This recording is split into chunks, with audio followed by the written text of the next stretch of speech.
हम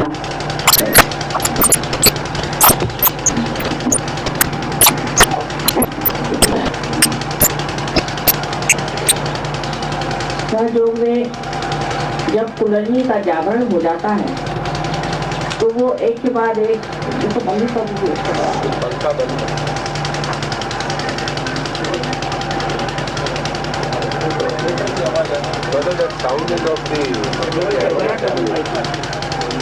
ये बंद कर दीजिए। तो एक और एक चक्रों को लांघती हुई कुंडलिनी ऊपर के ओर चढ़ती। यही कृष्ण की बताई हुई उद्वगत। श्री कृष्ण ने अपने समय में जो कार्य किया है वो बहुत सूक्ष्म है और उसको समझ लेना सहयोगियों का परम कर्म। श्री राम के जमाने में जब श्री विष्णु जी का अवतरण हुआ था तो वो एक विशिष्ट रूप से संसार में आए थे और जैसा कि सोक्रेटिस ने वर्णन किया हुआ है बेनेवोलेंट किंग, हितकारी राजा, उसके प्रतीक स्वरूप ये संसार में आए। वो एक प्रतीक स्वरूप अत्यंत प्रेममय पति भी थे, पिता भी थे, भाई भी थे, मातृभक्त भी थे, पितृभक्त भी थे। जितने भी दुनिया भर के धर्म थे वो उन्होंने निभाए और अंत में उन्होंने जो एक राजा धर्म होता है वो भी पालन किया, बहुत कठोर तपस्या।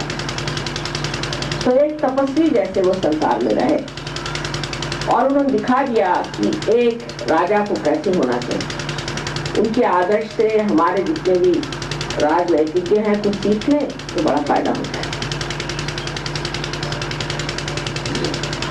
लेकिन उससे आगे श्री कृष्ण का जन्म बिल्कुल दूसरी तरह से हुआ। जब भी अवतरण होता है कोई सा भी, वही अवतार, वही व्यक्ति, वही वस्तु जिसे कि हम समझते हैं एक विशिष्ट तरह की सामग्री लेकर है। जैसे श्री विष्णु के जितने भी उनके अंग हैं वो जब भी अवतरण होते हैं तो वो तरह तरह की अपनी समयाचार में जो जरूरतें हैं उन्हें पूरी करें। समय के अनुसार उस वक्त समय यह था कि रामचंद्र जी को दिखा देना था कि अच्छा राजा कैसे होता है, अच्छा पति कैसे होता है। उन्होंने अपने चरित्र से, अपने अच्छाई से और अपने प्रभाव से हमारे अंदर उसकी भावना बना।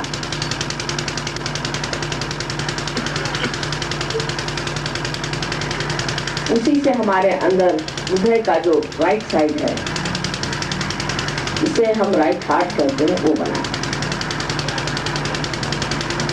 फिर उसी अवतरण को जब कृष्ण के समय में आना हुआ तो जो चीज उन्होंने बनाई थी वो इतनी ज्यादा जम गई, वह भी उतना ज्यादा बन गया। हरिश्चंद्र जैसे राजा आदि हुए जो कि अतिशयता के ऊपर अतिशय हो गया मामला। जो उन्होंने सिखाया था वो अतिशय पे हो गया। सब राजा लोग तपस्वी हो गए, सन्यासी हो गए, अपने बीवियों को छोड़ दिया, हम रामचंद्र जी हैं। तब श्री कृष्ण का श्री रामचंद्र जी को ऐसा कहा जाता है कि उनका अवतरण भी मनुष्य के ही लेवल पे होना चाहिए, वो मर्यादा पुरुषोत्तम होना चाहिए। इसलिए उन्होंने जानबूझ करके बुला दिया था कि श्री विष्णु स्वरूप, और इसीलिए वो मध्य मार्ग में नहीं है, वो राइट साइड पर। लेकिन श्री कृष्ण जो आए विशुद्धि चक्र पे, तो उन्होंने उसी बात को दुरुस्त करने के लिए, करेक्ट करने के लिए एक बिल्कुल ही दूसरा फॉर्म, अब श्री कृष्ण के फॉर्म में जब वो आए तो उन्होंने कहा ये सब जो सीरियसनेस से तोड़ना चाहिए। उस जमाने में सब तरफ से आघात थे। उसी जमाने में नेमिनाथ जी हो गए जो कि बहुत ही ज्यादा सीरियस आदमी थे।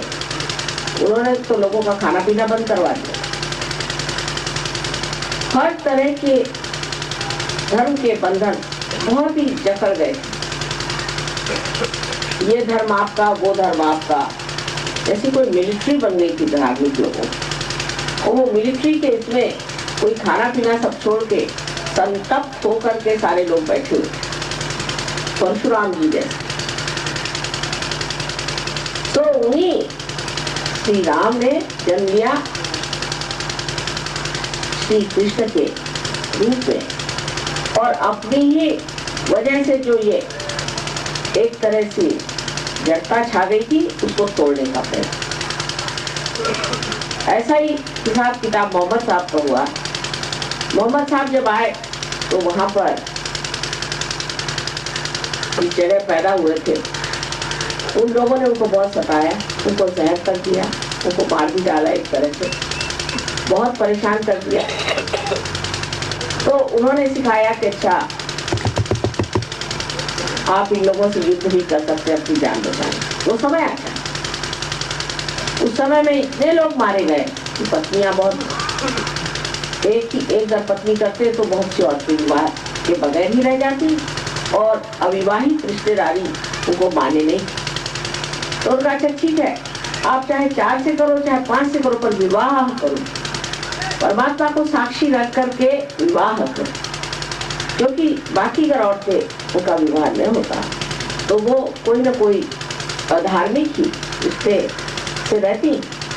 और इसको सीधा करने के लिए उन्होंने कहा कि अच्छा भाई 4-5 शादी कर लो, कोई हर्ष नहीं। जवान लड़कियां उनसे कोई शादी नहीं करा, उनसे भी शादी करो, कोई हर्ष नहीं, पर शादी करो। माने शादी करने से एक धार्मिकता, एक बंधन बना।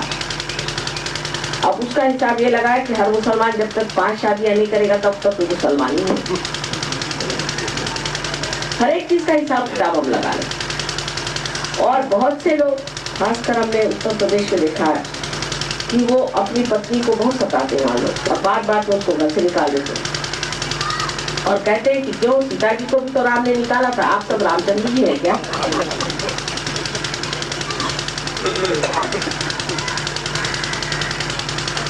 इस प्रकार हर युग में जो बड़े बड़े अवतरण हुए मनुष्य हैं, उनको बिल्कुल ऐसा कुछ जता दिया कि वो कान पकड़े, भाई हमने कहां से गए।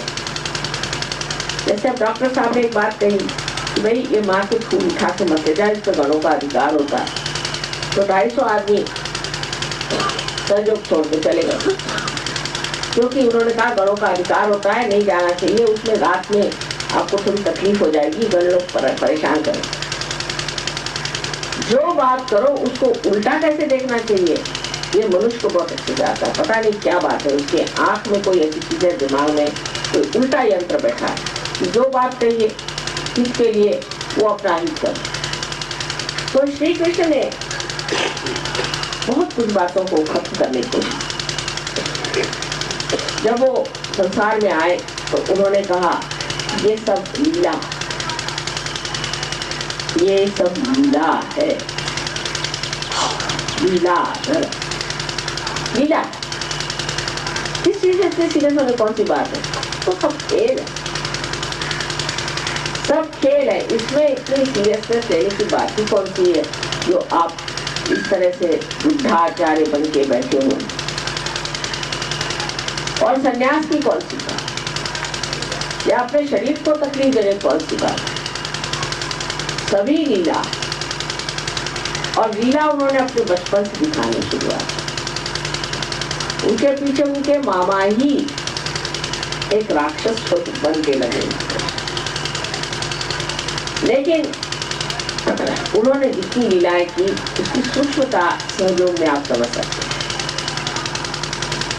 जैसे एक साहब अपने को श्री कृष्ण कहते थे, मैं श्री कृष्ण हूँ इसलिए मैं औरतों को और कपड़े उतारता हूँ। तो आप क्या पहने आप? ऐसा साहब आप ये क्या धंधे निकाले कि आप औरतों के कपड़े उतारते? पहले मैं श्री कृष्ण हूँ, अच्छा आप कब से हो गए श्री कृष्ण? मैंने उनसे पूछा कि श्री कृष्ण जब औरतों के कपड़े छिपाते थे तब उनकी उम्र कितनी थी? सिर्फ 5 साल की। 5 साल के अबोध बच्चे को क्या समझ में आता है? और आपकी उम्र कुछ नहीं, जो भी हो, बाल तो सब सफेद हो गए और गंदे भी हो गए हो, और अब तुम श्री कृष्ण कैसे हो सकते?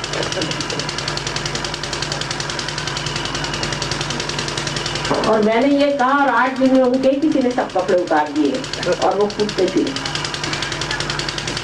तो श्री कृष्ण ने लीला ऐसी दिखाई, उनके हर एक कार्य में आप दृष्टि से देख लें तो समझ सकते हैं कपड़े उतार के किया क्या। जब उनके कपड़े उतारे तो वो जमुना जी में उतर गई, नहा रही थी, और जमुना जी में राधा जी के पैर पहले ही वो डूब चुके थे, तो वो शक्ति उसमें आ गई और वो चाह रहे थे कि काफी देर तक उनके ऊपर उस पानी का असर आ जाए जिससे उनकी कुंडली जागृत। फिर तब भी नहीं हुआ तो फिर वो गागर लेकर के सर पे चलने लगे, तो पीछे से पत्थर थे, वही पानी जो कि वाइब्रेटेड था उनके पीठ पे उतरने लग गया धीरे धीरे, तो उससे उनकी कुंडलिनी जो थी वो चलायमान हो गई। अभी करके देखिए, अगर किसी कुंडलिनी न चढ़े, वाइब्रेटेड पानी लगा दीजिए, कुंडलिनी चढ़ जाएगी। रुकेगी नहीं ये नहीं कह सकते, पर चढ़ जाए। उनको जागरूक करने का ये उन्होंने एक लीलामय तरीका ढूंढा कि पीछे से कंकड़ी मारो, बराबर पानी ऐसा अचूक पड़ेगा कि पीठ पे गिरेगा, उससे जो वो सारी भीग जाएंगी और उससे उनकी कुंडलिनी जागरूक। ये लीलाधर के कार्य हैं। फिर वो मक्खन क्यों चुराते थे? उनको मक्खन क्यों पसंद? उन दिनों में गोकुल से सारा मक्खन उठ करके और जाता था कंस के सैनिकों के, जो कि राक्षस। सब औरतें अपने बच्चों को मक्खन न देते हुए वो मक्खन ले जा करके उन सैनिकों को। तो श्री कृष्ण ने कहा कि चलो मक्खन की चोरी करें कि ये क्या जाके देखेंगे। तो सबको मक्खन चोरी, माखन चोरी सिखाई, सबसे मक्खन खा जाओ तुम लोग, क्योंकि उनके बच्चों को मक्खन नहीं मिलता था और उन सैनिकों को मिलता था जो राक्षस लोग हैं। हम लोग ऐसे काम करते, अपने बच्चों को नहीं देंगे, लेकिन जो राक्षस है उनको ही हम देते, उनको पनपाते। तो उन्होंने माखन चोरी सिखा दी। अब चोरी करना तो बुरी बात है और पाप माना जाता है, पर माखन की चोरी को कोई नहीं पाप मानता, क्योंकि जब घर में गाय ने दिया है दूध और जब हमारे घर में मक्खन हुआ है, तो बच्चे घर के न खाए और बाहर के राक्षस खाए, ये कौन सा तरीका? इसी जगह कृष्ण ने बहुत बड़ी चीज, कौन सी बात नैतिक है और अनैतिक है, इसकी चर्चा की। आगे चल, इसको हम बड़ा ही नीतिमान चीज समझते हैं कि बड़ी नीतिमान चीज है और ऐसा है वैसा है। वास्तव में कोई खास नीतिमान नहीं।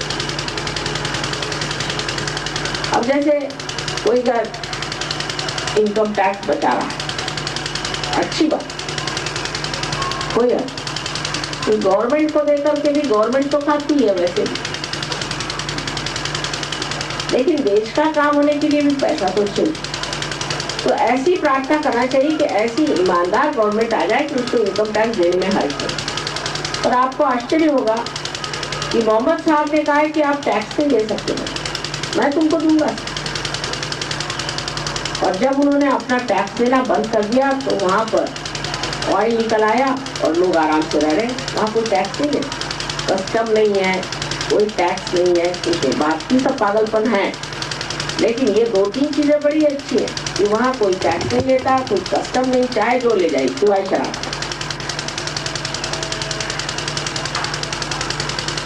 इस प्रकार नीति अनीति के झगड़े में कौन सी नीति और कौन सी अनीति है, इस पर श्री कृष्ण ने बहुत प्रकाश डाला।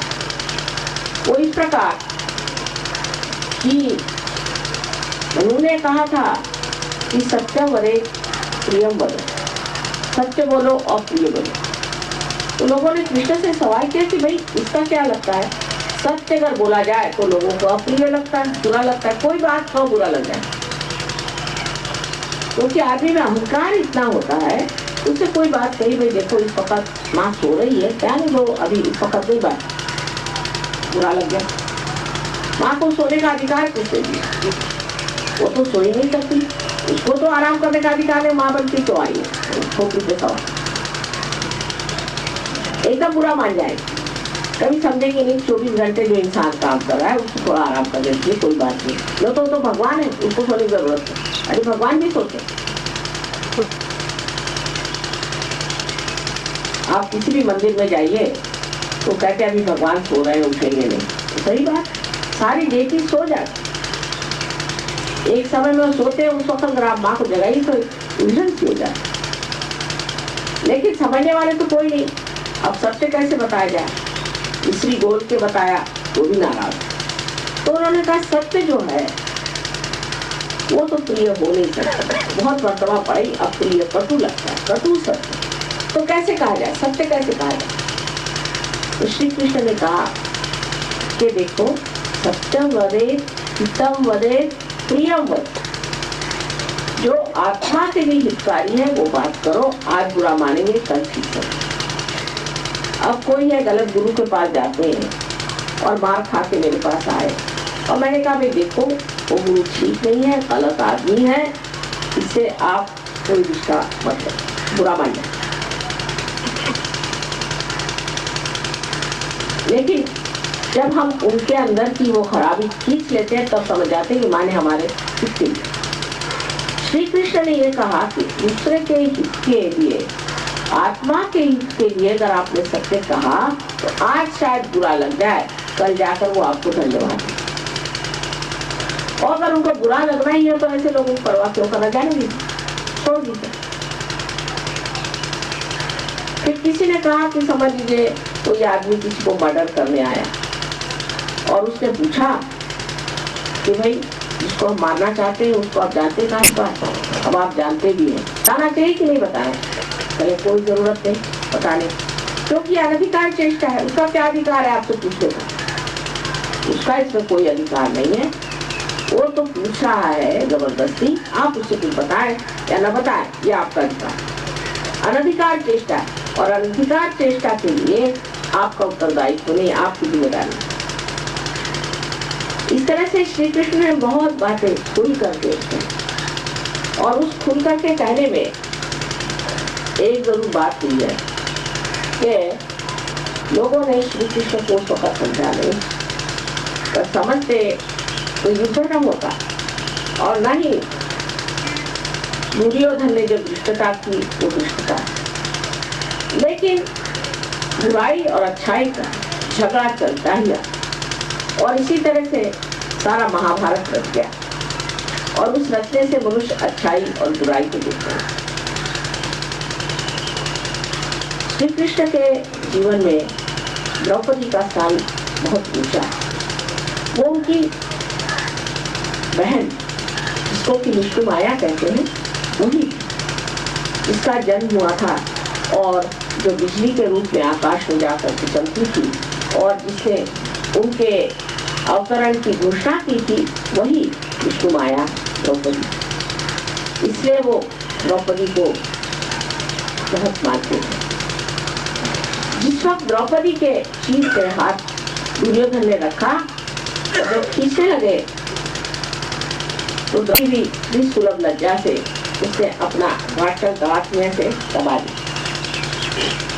क्री कहते रुक गई, क्री न कहते गिर जाएगा, न रोका, न कहते न बना, लेकिन जब देखा कि अब हालत खराब हो रही, अब हमारा वस्त्र खिंच रहा है, तो जैसे ही न शब्द उनके मुख से निकला, तुलसीदास जी ने बहुत सुंदर इसको वर्णन किया और वो सुनने लायक है। श्री कृष्ण का प्यार अपने बहन के लिए कि द्वारिका में शोर भयो भाई, द्वारिका में बैठे हुए थे, द्वारिका में शोर भयो भारी, शंख चक्र गदा पद्म गरुड़ लई खिलारी। तुरंत उसी क्षण वहां अपने बहन की लाज में। अब इन महाशय से पूछिए कि अगर उनको स्त्री विद्या का विचार न होता तो अपनी बहन की लाज रखने के लिए वो वहां से दौड़ कर यहाँ क्यों आते? 5 साल में बाल लीला में जो कार्य किया, वही जब यौवनावस्था में राजा जैसे बैठे हुए थे अपनी स्त्री की लज्जा रक्षण के लिए, अपनी बहन की लज्जा रक्षण के लिए वो वहां से क्यों दौड़े थे? ये कॉन्ट्रास्ट नहीं है, इसमें विरोधाभास नहीं है, ये एक ही चरित्र के अनेक गुण। महिला में जो मनुष्य कार्य करता है वो अबोधिता में सरलता से होते। फिर वो तो योगेश्वर थे, साक्षात योगेश्वर। योगेश्वर ऐसे थे कि उन्होंने 16,000 पत्नियां कर ली और उसके बाद और 5 पत्नियां। लोग कहेंगे वाह भाई क्या योगेश्वर थे, इधर 16,000 पत्नियां कर ली और ऊपर से और 5 पत्नियां कर ली। ऐसे योगेश्वर से भगवान बताए। ऐसे तो हम भी करते फिरेंगे, तो आप बाजीगरी शाह को क्यों बुरा करते? हाँ, आजकल की बुद्धि ऐसी चलेगी, सब समतल सोचते हर एक चीज को। वो 16,000 उनकी शक्तियां, वो एक पुरुष थे, हम तो मां है, हमें कोई कुछ कह नहीं सकता। मां के स्वरूप में कोई भी लांछन हमको लगा नहीं सकता। वो पुरुष थे, 16,000 शक्तियां वो लाते कहाँ संसार में। मेरे बेटे हैं, कभी मेरे पैर दबाते हैं, कभी मेरा सर दबाते हैं, मेरे पैर छूते हैं, माँ के पैर छूते, कोई लांछन नहीं लगा सकता। मैं तो मां ही हूँ और कोई तो 108 साल के है मेरे, माँ हूँ, माँ तो माँ ही हुई, माँ तो पितर ही होती, उसको कुछ नहीं सकता। लेकिन उनकी 16,000 शक्तियों को संसार में लाना आसान थी। और उस वक्त कोई ऐसे लोग भी नहीं थे तैयार जो सहयोगी होते कि जिनको खड़ा किया जाए।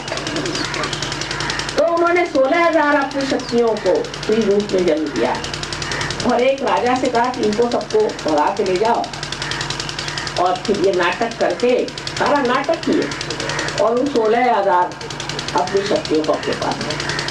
और 5 जो पत्नियां थी वो पंचमहाभूत, उन पंचमहाभूतों को भी अपनी पत्नियां बना करके साथ। अब ये कुछ बात आपको सहयोग में समझ में आएगी, आप वाइब्रेशन से देखें, मैं बात सच कह रही हूँ, झूठ है जो बात कह रही इतनी सच है कि उससे आपको वाइब्रेशन है। ये 16,000 शक्तियां और पंचमहाभूतों को उन्होंने एक ऐसे रूप से अपने पास रखा कि लोग लांछन नहीं लगा सकते। अब पत्नी या पत्नी का 16,000 का किसी भी वो पत्नी है बेचारी। लेकिन उनके लीलामय जीवन के अत्यंत सुंदर सुंदर मधुर मधुर ऐसे क्षण हैं कि जिनका ऊपर नहीं किया जा सकता। अब राधा जी, ये उनकी शक्ति, रा माने शक्ति, एनर्जी, धा जिसने धारणा की, इसने शक्ति को धारणा की, वो राधा। और जब उसको लेकर के जब उन्होंने रास रचाई तो फिर वही रास, स माने सही, शक्ति के साथ वो रास, इस तरह से उन्होंने रास रचाई। उसमें भी कुंडलिनी जागरण का व्यवस्था थी। आप लोग सब हाथ में पकड़ के बैठे और उसमें से 2 आदमियों का कनेक्शन हमारे 2 पैर से लग जाए, उस वक्त अगर कोई संगीत हो रहा हो, कोई ताल बज रहा हो, तो आपके हाथ में वही ताल बजेगा। जब ताल बजेगा तो जब ताल हाथ में आएगा, 3 ताल बजेगा तो 3 ताल हाथ में आएगा, 1 ताल बजेगा तो 1 ताल हाथ में आएगा। आप देख सकते, इसलिए उसे रास कहा जाएगा। रास, शक्ति के सहित उसको घुमाना, ये उन्होंने कार्य। लेकिन नारद मुनि ने एक बार एक खेल रचा और उन्होंने जा करके श्री कृष्ण से कहा कि क्या तुम वाकई इन सब पत्नियों को और इनको सबको प्रेम करते हो? कहाँ करते? उन पत्नियों को जाके पढ़ा दिया। क्या बात,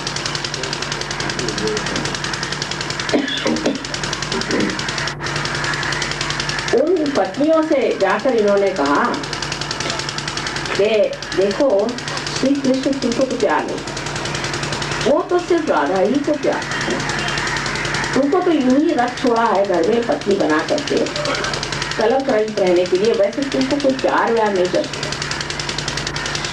अब वो आ गई झांसे में, ऐसा ही होगा, ये हमको कुछ नहीं प्यार करते, ये तो योगेश्वर है, ये क्या हमको प्यार करेंगे, ये तो राधा जी को प्यार करते। तो वो आके कहने लगे कि आप तो हमको प्यार नहीं करते, आप राधा जी को प्यार करते।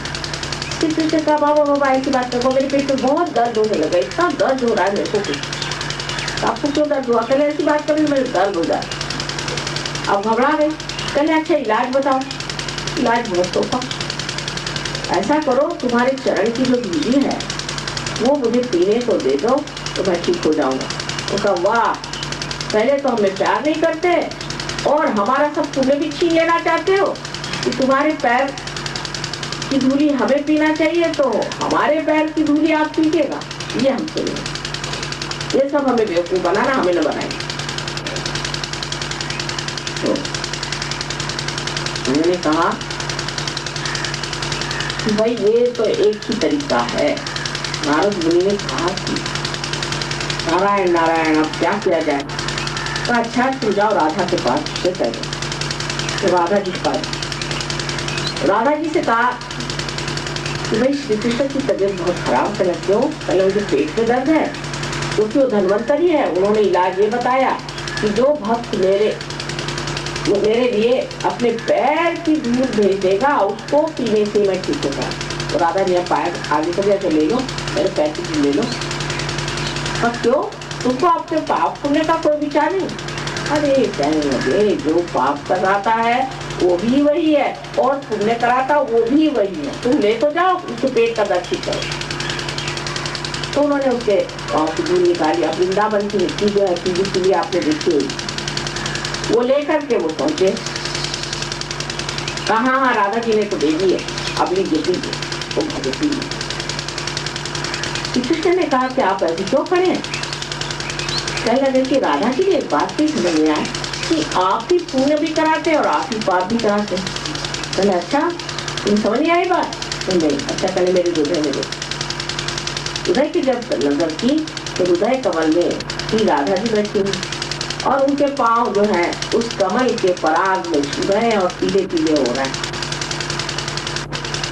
तब नारद जी के समझ में आया कि जब हृदय में बैठे हैं तो पांव और सर और हाथ से क्या मतलब हुआ? ये पाप पुण्य की जो कल्पना थी वो श्री कृष्ण ने बताई, जिसे हम महान पाप समझते हैं और महान पुण्य समझते हैं, उसकी बराबर पूरी तरह से जानकारी होना, उसका डिस्क्रिप्शन हमारे अंदर श्री कृष्ण ने। इसीलिए हमसा चक्र जब ये खराब हो जाता है तो मनुष्य को डिस्क्रिप्शन नहीं रह जाता, वो पाप और पुण्य समझ नहीं पाता, अच्छा बुरा समझ नहीं पाता। और दोनों के लिए इलाज एक ही है कि शुद्धि चक्र अगर खराब हो जाए और चाहे आपका हमसा चक्र बहुत सरल सोपा, सहयोगी जो कि जानते हैं वो न कहें पर अनजाने जो है वो समझ सकते कि श्री कृष्ण को एक चीज प्यारी थी, वो था क्या? मक्खन। इसका इलाज है मक्खन। मैं रोज अपने विशुद्धि चक्र को थोड़ा सा मक्खन उसमें नमक मिला करके और उसका याद चढ़ा देती हूँ, फिर दिन भर वो बोलते रहते हैं, कुछ परेशान नहीं करते।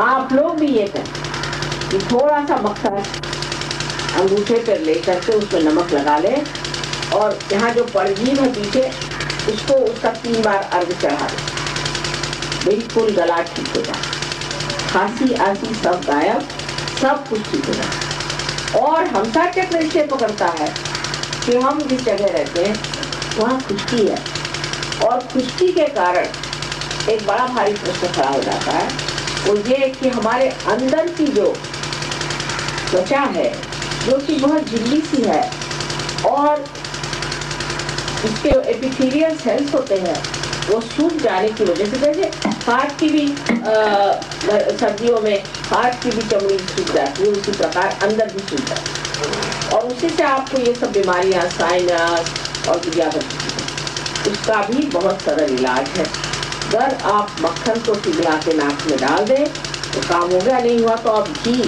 बना लीजिए मक्खन का, उसको वस्त्र से छान करके और उसे थोड़ा नमक डाल के रख लीजिए और उसमें आप नाक में डाल दीजिए, आपको जितने भी साइनस के ट्रबल से सकता है। ये श्री कृष्ण का सीधा सरल उपाय और इसे आप करके देखिए और फिर मुझे बताइएगा। रोज सवेरे हर एक सहयोगी को चाहिए कि अपने हाथ पर थोड़ा सा मक्खन लेकर उसमें नमक लगा करके और 3 बार श्री कृष्ण को अर्घ चढ़ाएं, फिर नाक में 2 घी डाल दें, सोते वक्त घी डाल दें, आपकी सर्दी जुकाम भाग।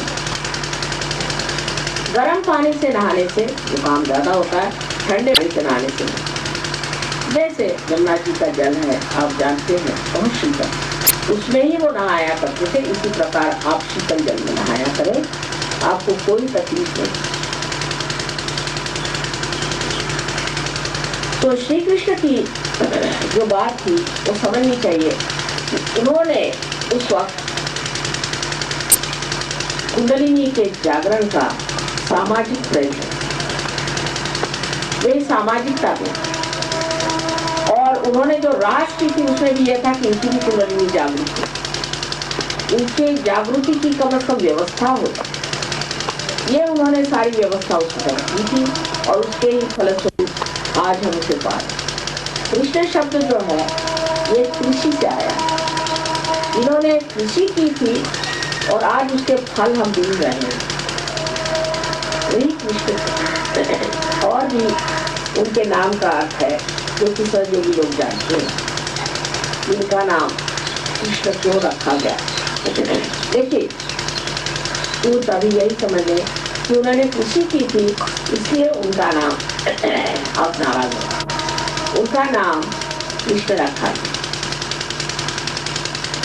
इन कृष्ण ने 2 बार अपने जीवन में दिखाई वो ये कि आप एक साक्षी हैं, सब नाटक, ये सब मिथ्या, ये सब जो आपस में परेशानियां हो रही है, तकलीफें हो रही हैं, झगड़े हो रहे हैं, एक तरह से पता नहीं किस उलझन में सब लोग फंसे, तुमने ये गलत किया तो उसने वो गलत किया तो उसने वो गलत किया तो उसने वो गलत किया, और सब जो आपस में सर पीट रहे हैं, ये सब एक नाटक। और उसका सूत्रधार कौन है? तो श्री कृष्ण, वही लड़ाई लगाता है और वही सर खुलवाता है और क्या सिद्ध करता है कि ब्रह्म है वही सत्य।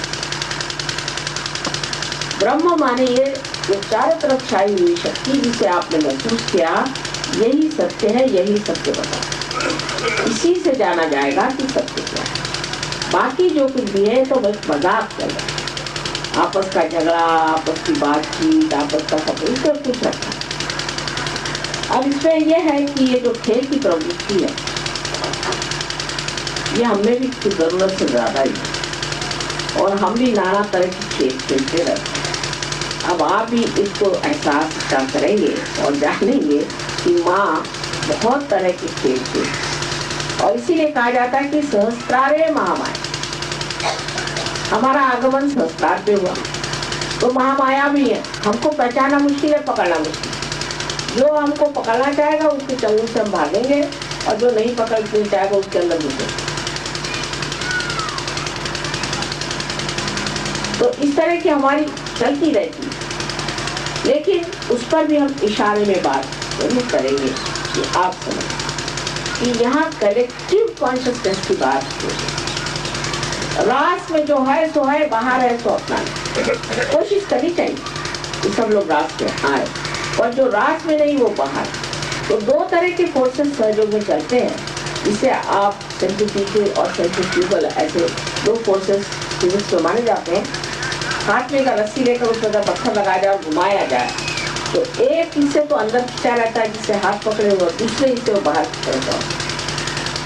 जो मनुष्य अंदर आने की इच्छा रखता है और अंदर पे स्थित है और जो अपने अंदर अंतर्योग को स्थापित करता है वो तो अंदर रहता है, बाकी इतने जोर से लोग सीखते हैं कि आश्चर्य की। और उसमें हमें कोई दुख नहीं, जो अंदर रह सकते वही अंदर रहे, जो बाहर रह सकते वो बाहर। बाइबल में लिखा है कि सिर्फ 1,44,000 लोग ही पार होंगे। आप बताइए इस अपने देश की संख्या इतनी बड़ी है। अच्छा लिखे जॉन साहब कि बस इससे ज्यादा तो लोग पार नहीं होने वाले, तो उसमें कितने लोग आने वाले हैं बताइए आप। हमारे इसकी कितनी है संख्या यहाँ की, कलकत्ते की बताइए, पब्लिक कितनी है? 80 लाख तो 1 करोड़ के अंदाज। तो 2 लाख तो कलकत्ते की है, तो इसमें के गए कितने सारे लोग, और इस अपने देश की कितनी सा करोड़ की तो बात ही मत करिए। ये तो इन्होंने 1 लाख रुपए गाड़ी रोक दी है, वो किसी तरह से भी 1 लाख से 2 लाख नहीं होने दे रहे, तो बताइए कितने लोग पार होने वाले। तो हाजिर से हुज्जत नहीं और गैर की तलाश। जो लोग सेंटर में आएंगे वही टिकेंगे, बाकी सब गायब हो जाएंगे। चाहे आप लखपति हो चाहे आप बखपति हो, फर्क कुछ नहीं पड़ेगा। जो लोग सेंटर में आएंगे वही लोग टिकेंगे और बाकी लोग नहीं टिकने वाले। ये यहाँ का नहीं, आपको इंग्लैंड अमेरिका हर जगह का हम अनुभव देते हैं। अमेरिका गए तो बैंक से पैसा निकाला काफी सारा, पहुंचे साहब बड़ा खर्चा किया, कुल मिला के $4,000 खर्च। हमारे भी काफी लग गए और लोगों ने भी लगा। बहरहाल तब ये करके वहां से जो लौटे हैं तो कुल 4 वहां से सहयोगी आए प्रोग्राम में, 4, एक पे $10,000 लग गए। उसमें से 3 भाग खड़े हुए, एक बड़े मुश्किल से जुटा, वो इस टाइम में बात।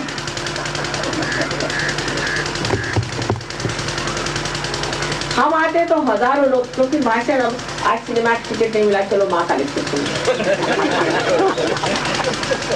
नाटक नहीं जा पाए, चलो आज माँ का लिखते सुन ले, हो गया। नाटक नहीं हुआ तो कुछ तो मिलेगा माँ के, हाँ मुफ्त नहीं है, चलो। तो मुफ्त खोर बहुत जुट जाए, बेकार के लोग बहुत जुट जाए।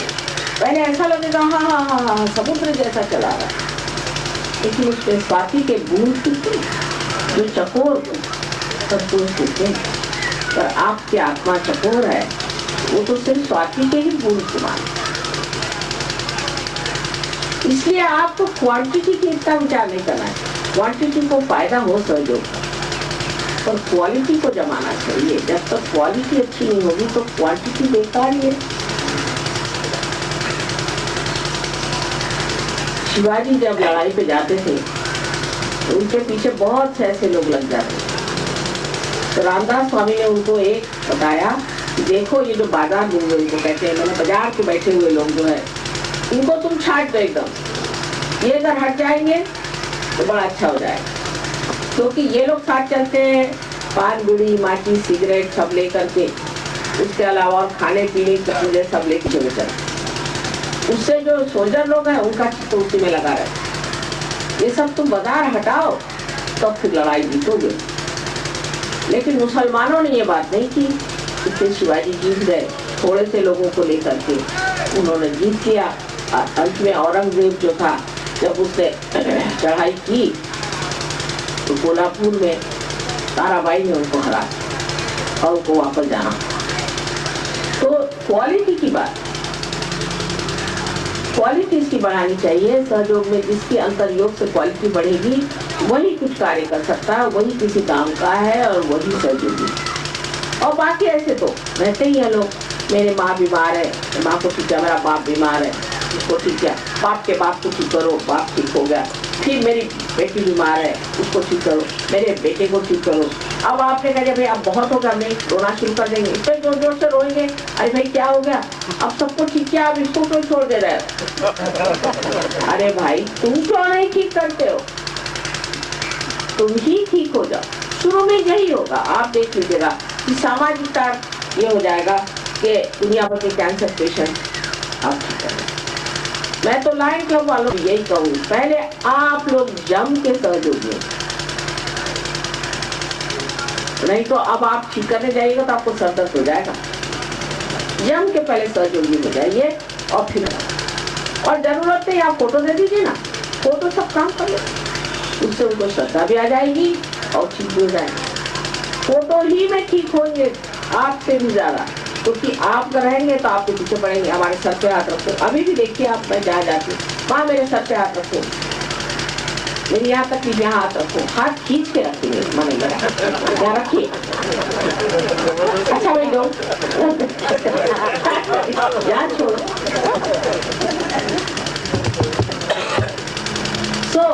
ऐसी जबरदस्ती आपसे भी होती। इस जबरदस्ती से बचने के लिए बेहतरीन बात यह है कि आप उनको फोटो दीजिए, फोटो पे काम करो। फोटो है, फोटो पे काम करो। जिसको फोटो नहीं मान्य होगी वो ठीक हो ही नहीं सकता। भाई तुम फोटो ले जाओ, फोटो पे काम करो, अगर ठीक होगा तो हम देखेंगे। आप देख लीजिएगा वो आदमी ठीक ठाक है, क्योंकि आप लोग परेशानी में फंस जाएंगे। हमारे यहाँ डॉक्टर वॉरेन ने सबसे ज्यादा इस पे काम किया। जब यहाँ से वो गए ऑस्ट्रेलिया तो बड़ा जोश चढ़ गया, अब काम करना है।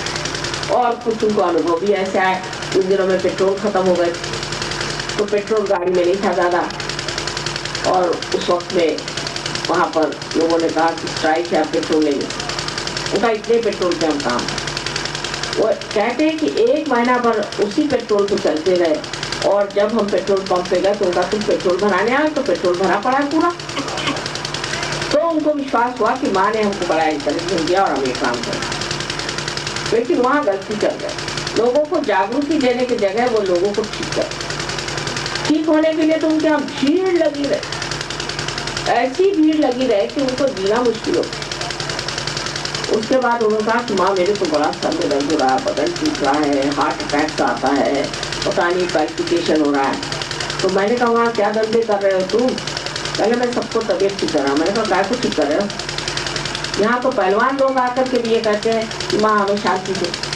उसको पहलवान बना से फायदा क्या हो? फिर तो वही कहने वाले तो शांति क्यों नहीं पहले थी, उनकी जागृति करो, ठीक क्यों कर रहे हो? तब उनकी समझ में बात आई कि हम ये गलत कर रहे हैं। लेकिन जैसे उन्होंने कहा कि ठीक ठाक करना बंद, सारी भीड़ पता नहीं कहाँ लोग कुमान हो गई, पता ही नहीं चला वो भीड़ कौन थी, कहाँ से आई। जैसे कोई भूत गायब हो जाए इस तरह से वो बिल्कुल गायब हो। तब उनके दिमाग में था ये लोग कामार्थी हैं, ये बेकार परमात्मा के काम के लिए बेकार। फिर उन्होंने 1-2 से शुरुआत, सहयोग में भी पहले 1 ही स्त्री पाल, पहले 1 बस, और उसके बाद कुल मिला के 12 लोग पाले, और उन 12 पे बड़ी मेहनत करी, बहुत। इंग्लैंड में जब पहले काम शुरू किया तो 7 हिस्सियों को लेकर 4 साल तक मेहनत, हाथ तोड़ डाले हम। हमारे पति कहते थे क्या इन बेवकूफों को तुम बनाने के पीछे पड़ी हो, इनमें तो कुछ नहीं होने वाला है, तो पत्थर लो। लेकिन उनको आज खराब किया, उसी की वजह से आप जो वहाँ था। तो जो फाउंडेशन के पत्थर होते हैं वो दिखाई नहीं देते। अब कोई को आदत है बहुत शो ऑफ कर करने दीजिए, वो अपने आप से झड़ जाएंगे, या तो वो ठीक हो जाएंगे, उनका शो ऑफ करना खत्म हो जाएगा, और नहीं हुआ तो वो खत्म हो जाएंगे, वैसे भी सहयोग में नहीं आए। इसकी आपको इतनी परवाह नहीं करनी चाहिए, कलेक्टिविटी में रहना चाहिए। जो लोग कलेक्टिविटी में बैठे रहेंगे वही हमारा काम होगा। जहाँ 4 लोग बैठे होंगे हमारे नाम से, वही हम रहेंगे। बहुत से लोग कहेंगे कि हम घर में जाकर पूजा करें, वहाँ हमने आपको पूजा, लेकिन तो भी हमको कैंसर होगा, हो ही जाएगा। अगर आप सेंटर पे नहीं आ रहे तो हमारी कोई भी जिम्मेदारी नहीं। आपको हार्ट अटैक आ सकता है, कैंसर हो सकता है, चाहे जो बीमारी सबको होती है आपको हो सकता है, आप सर्वसाधारण है। हमारे जागृति होने से कुछ फर्क नहीं पड़ता, आपका भी वृक्ष तो बना नहीं। और खास करके जागृति होने के बाद तो ज्यादा ही जिम्मेदारी आ जाती है, क्योंकि अगर किसी बीज को अंकुरित कर दिया तो आपको ज्यादा ही संभालना है। शुरुआत आपने उसको संभाला नहीं तो कोई भी बात हो जाए आपको, जैसे सर्वसाधारण लोगों को होते वैसे हो जाए। आप सर्वसाधारण, परमेश्वर के साम्राज्य में आपका कोई स्थान नहीं, न कोई आपकी हानि हम दे सकते। जो लोग सेंटर में आते हैं उनको सेंटर में आना, ये कलेक्टिविटी की बात। हमें कलेक्टिव कॉन्शियसनेस आ गई, हम पेड़ को देख सकते हैं, हम इसको देख सकते हैं, फौरन आप जजमेंट शुरू कर दें, ये कलेक्टिव कॉन्शियसनेस है। कलेक्टिव कॉन्शियसनेस का मतलब ये है कि हम विराट के एक अंग प्रत्यंग हो गए और दूसरा कोई है नहीं, पर जब तक वो जागरूक नहीं हुआ और जब तक सहजीवी नहीं हुआ वो दूसरा है। लेकिन सहयोगियों को मैंने ऐसा भी देखा कि बाहर के लोग आए, आइए बैठिए ये करिए, और आपस में सिर्फ टॉवल हो जाती बात। अरे भाई, एक ही माँ ने आपको जन्म दिया और आप एक ही माँ के सब बेटे हैं। सबको आपस में समझ कम है, दूसरों के लिए क्यों लड़ते हो, दूसरों पे झगड़ा क्यों करते हो? उससे कोई सुख तो नहीं होने वाला मुझे और नहीं परमात्मा।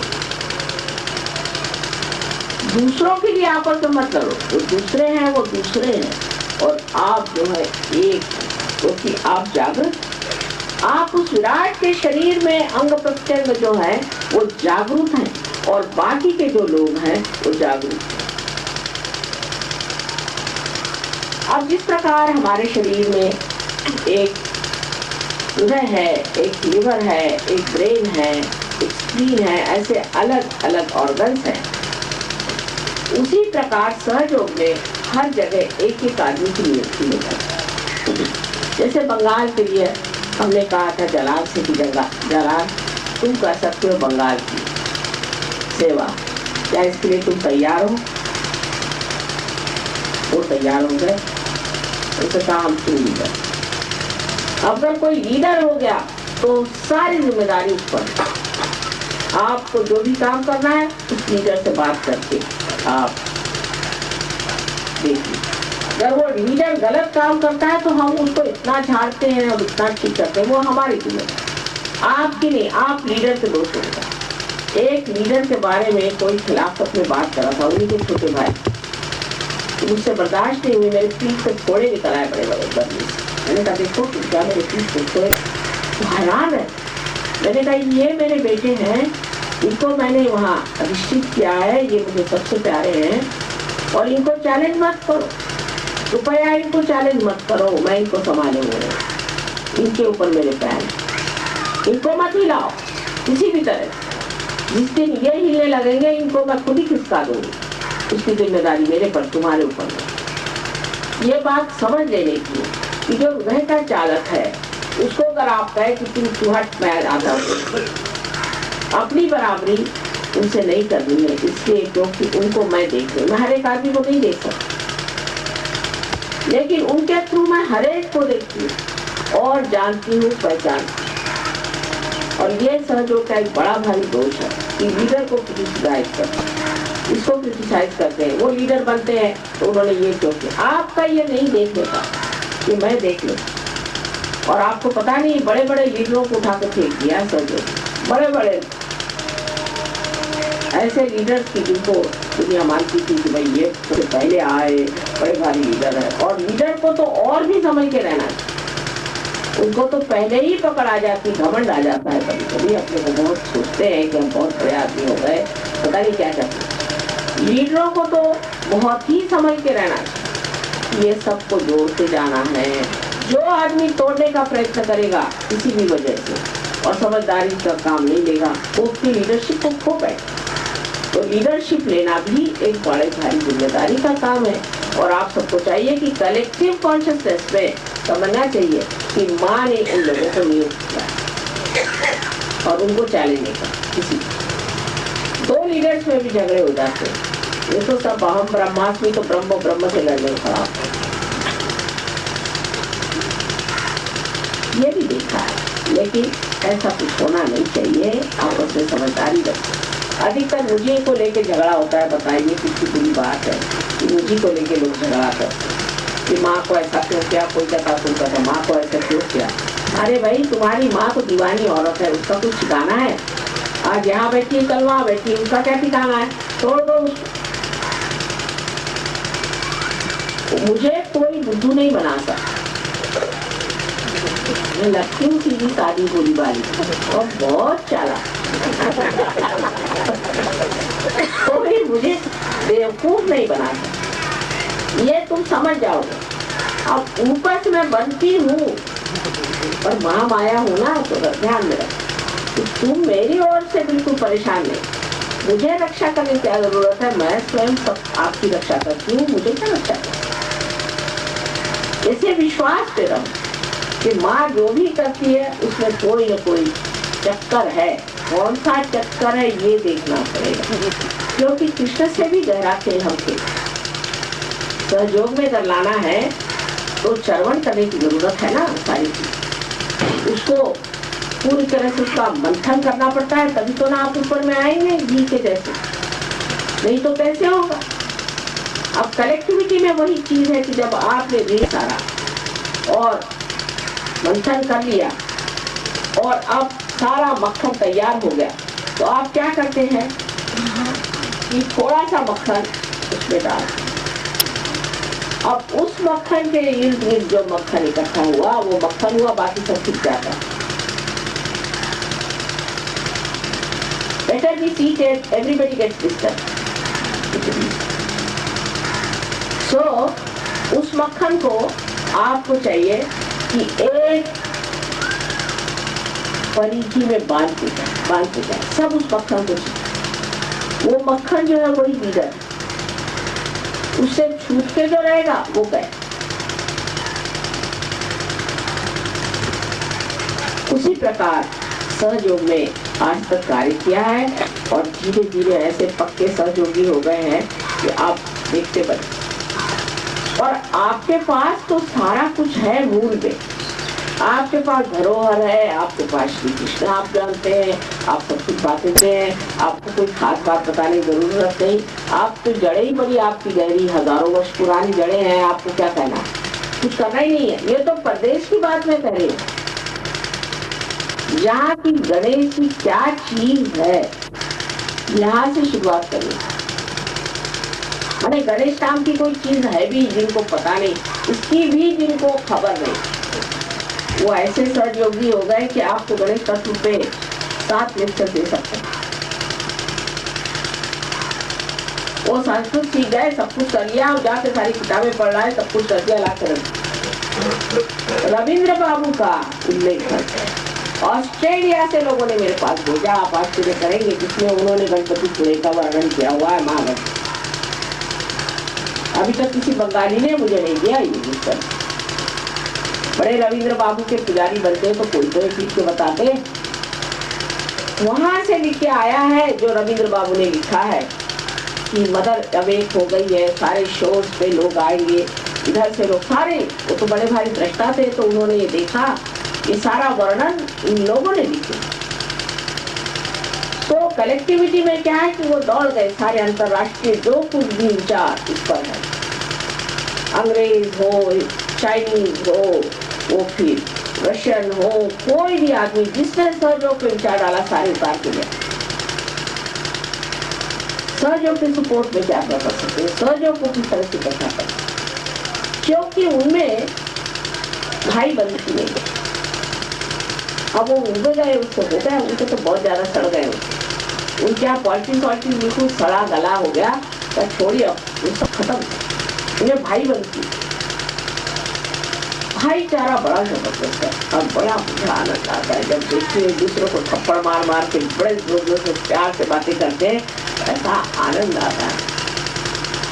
भाईचारा जो है बहुत जरूरी है, वही कलेक्टिविटी, भाईचारा ही कलेक्टिविटी, एक दूसरे के आप भाई, और भाई भाई से लड़ता है जब तक सहयोगी नहीं है, उसके बाद सब बात को समझ लेता है, इससे माँ प्रसन्न है, वही काम करना चाहिए। अब कौन उसे लड़ने लगेगा। और ये चीज आपके सामने आएगी क्योंकि ये आपके देश से कुछ छापता है कि हम लोगों में सब अकेले अकेले बड़े अच्छे होते हैं, और जब 10 मिल गए तो काम गया, बेकार, रास्ता आपका निकल आया, चले गया। जब तक आपस में पटती नहीं हो, सभी ब्रह्म स्वरूप है, तो सब नीचे है तो ब्रह्म ब्रह्म से लड़ी पड़ता।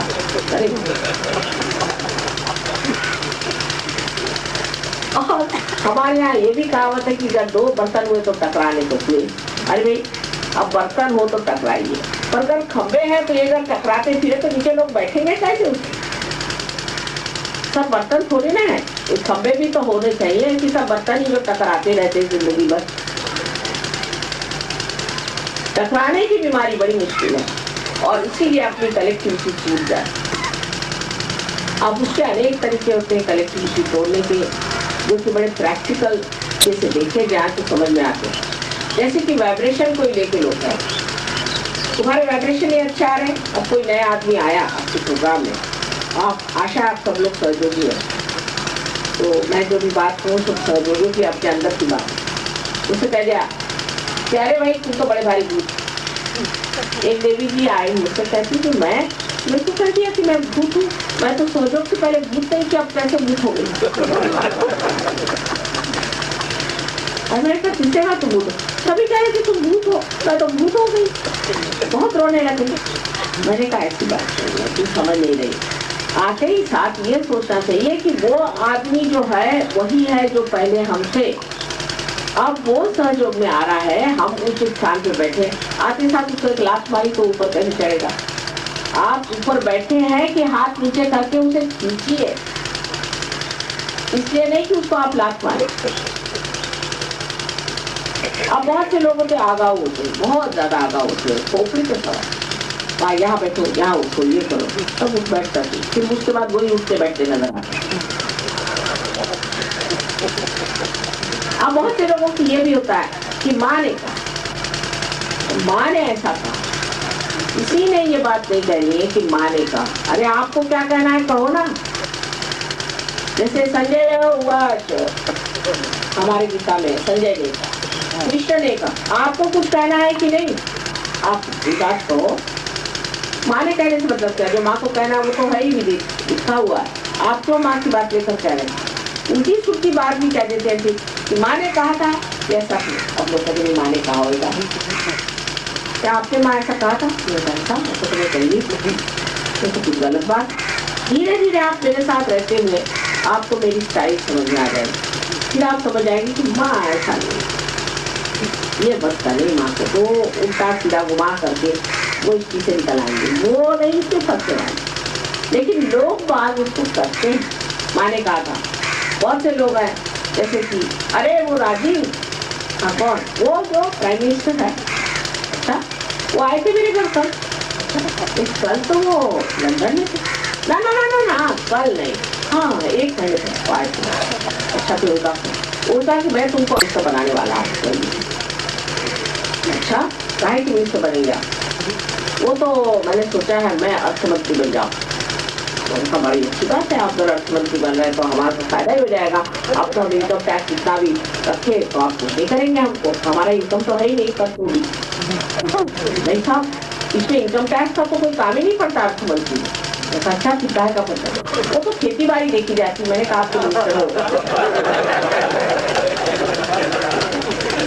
ये अपने देश के लोगों की एक आदत, और हम लोग को भी आदत हो गई सुनने के, हाँ हाँ ठीक है आप होने वाले अर्थमंत्री। इस तरह की बातें लोग करते ही रहते हैं। इसी प्रकार माता जी के लिए भी करते हैं। अरे भाई मैं तो बहुत गरीब आदमी हूँ, मैं बहुत सीधी साधी हूँ, बहुत सरल हूँ। मुझे आप कहीं तो यहाँ भी जमीन पे मैं लोड़ा पे सो जाऊंगी, मेरा कुछ कोई भी बाल भी नहीं बाका करता। बुराई तो सब करते ही, अपने देश में कौन बचा है जिसकी बुराई नहीं करते? इसमें तो हम लोग होशियार हैं। इसकी बुराई करना चाहे तो हिंदुस्तान में चले जाइए, वाह रे वाह, विस्तार विस्तार हो जाए, मैंने ये बुराई ले बुराई। एक साहब कहने लगे कि आप बुराई थे, आप सफेद साड़ी क्यों पहनते? मैंने कहा साहब मेरे पति की दूरी पहन रही हूँ, आपकी नहीं।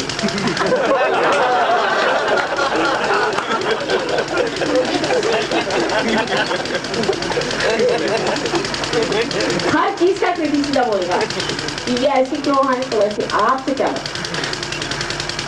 और इन लोगों का क्रिटिसिज्म जो है वो हम नहीं करते कभी भी नहीं। लेकिन होता क्या है, सत्तर कांपने लग जाते हैं। और जिनका कर्नाटक खुले आम करते हैं, किसी के डर से हम भागने वाले इंसान नहीं। जो भी गलत होगा वो हम बताएंगे जरूर, लेकिन जिसको नहीं बताना होता है उसको समझा बुझा करके प्यार से जुड़ा के बताए, इसी को डिस्कशन है। और जब ये डिस्कशन का सेंस मनुष्य में आ जाता है तब मैं उसे सहयोगी मानती। हमारे यहाँ रूम में एक वीडियो करके लीडर, मैं उनको बहुत ज्यादा मानती क्योंकि अत्यंत सूझे हुए, संभले हुए ऋषि जैसे, और इतनी बात को समझते हैं और इतने उनमें संजीदापन है। आज तक उन्होंने मेरे लिए कोई भी प्रॉब्लम कभी खड़ा नहीं। हर चीज में वो ऐसे सुलझा के बात लाते हैं, और सारे यूरोप में आपके हिंदुस्तान से भी बढ़ के हमारा काम इटली में हुआ।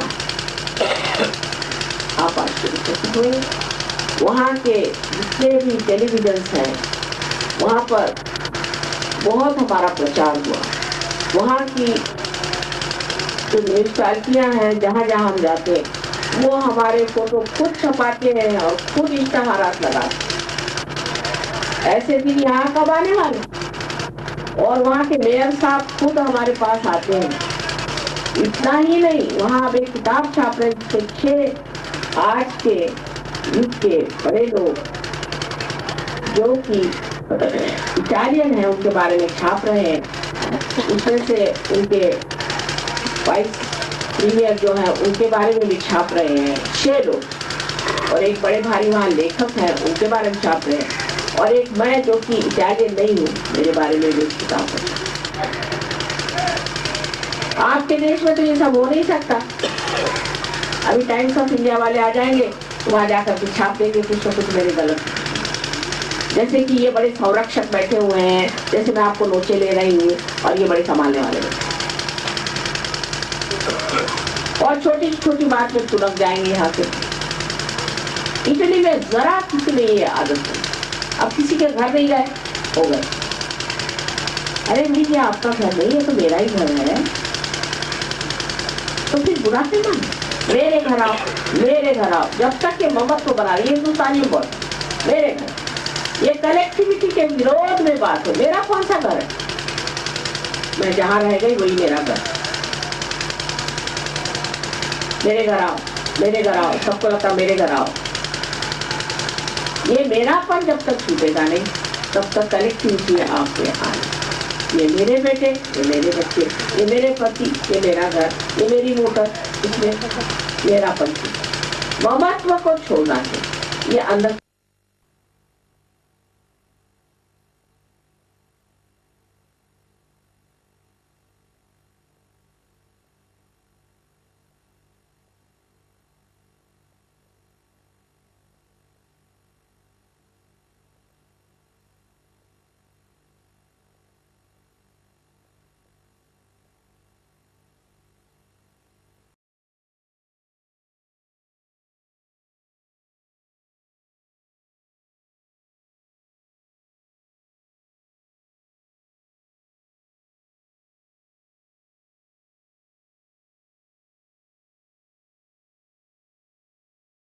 ये मेरे बच्चे, ये मेरे पति, ये मेरा घर, ये मेरी मोटर, इसमें मेरा पंथी।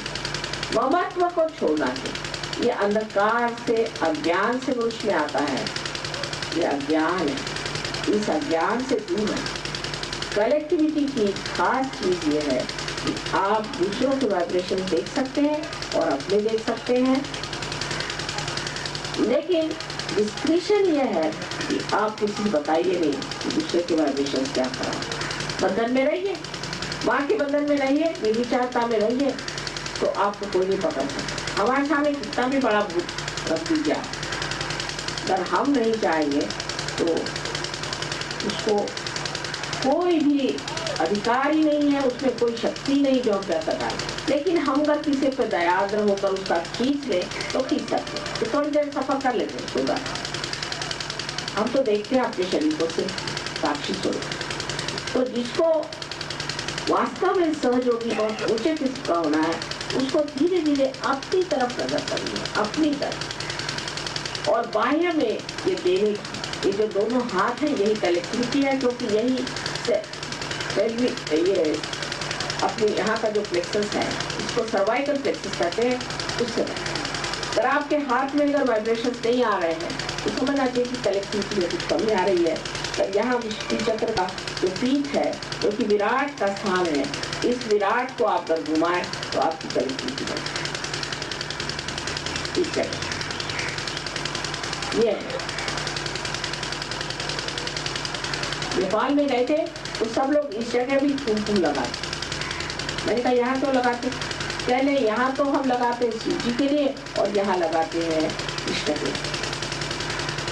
ये विराट का, आप लोग जरा घुमाइए, इससे हल्का पा लगेगा इस जगह।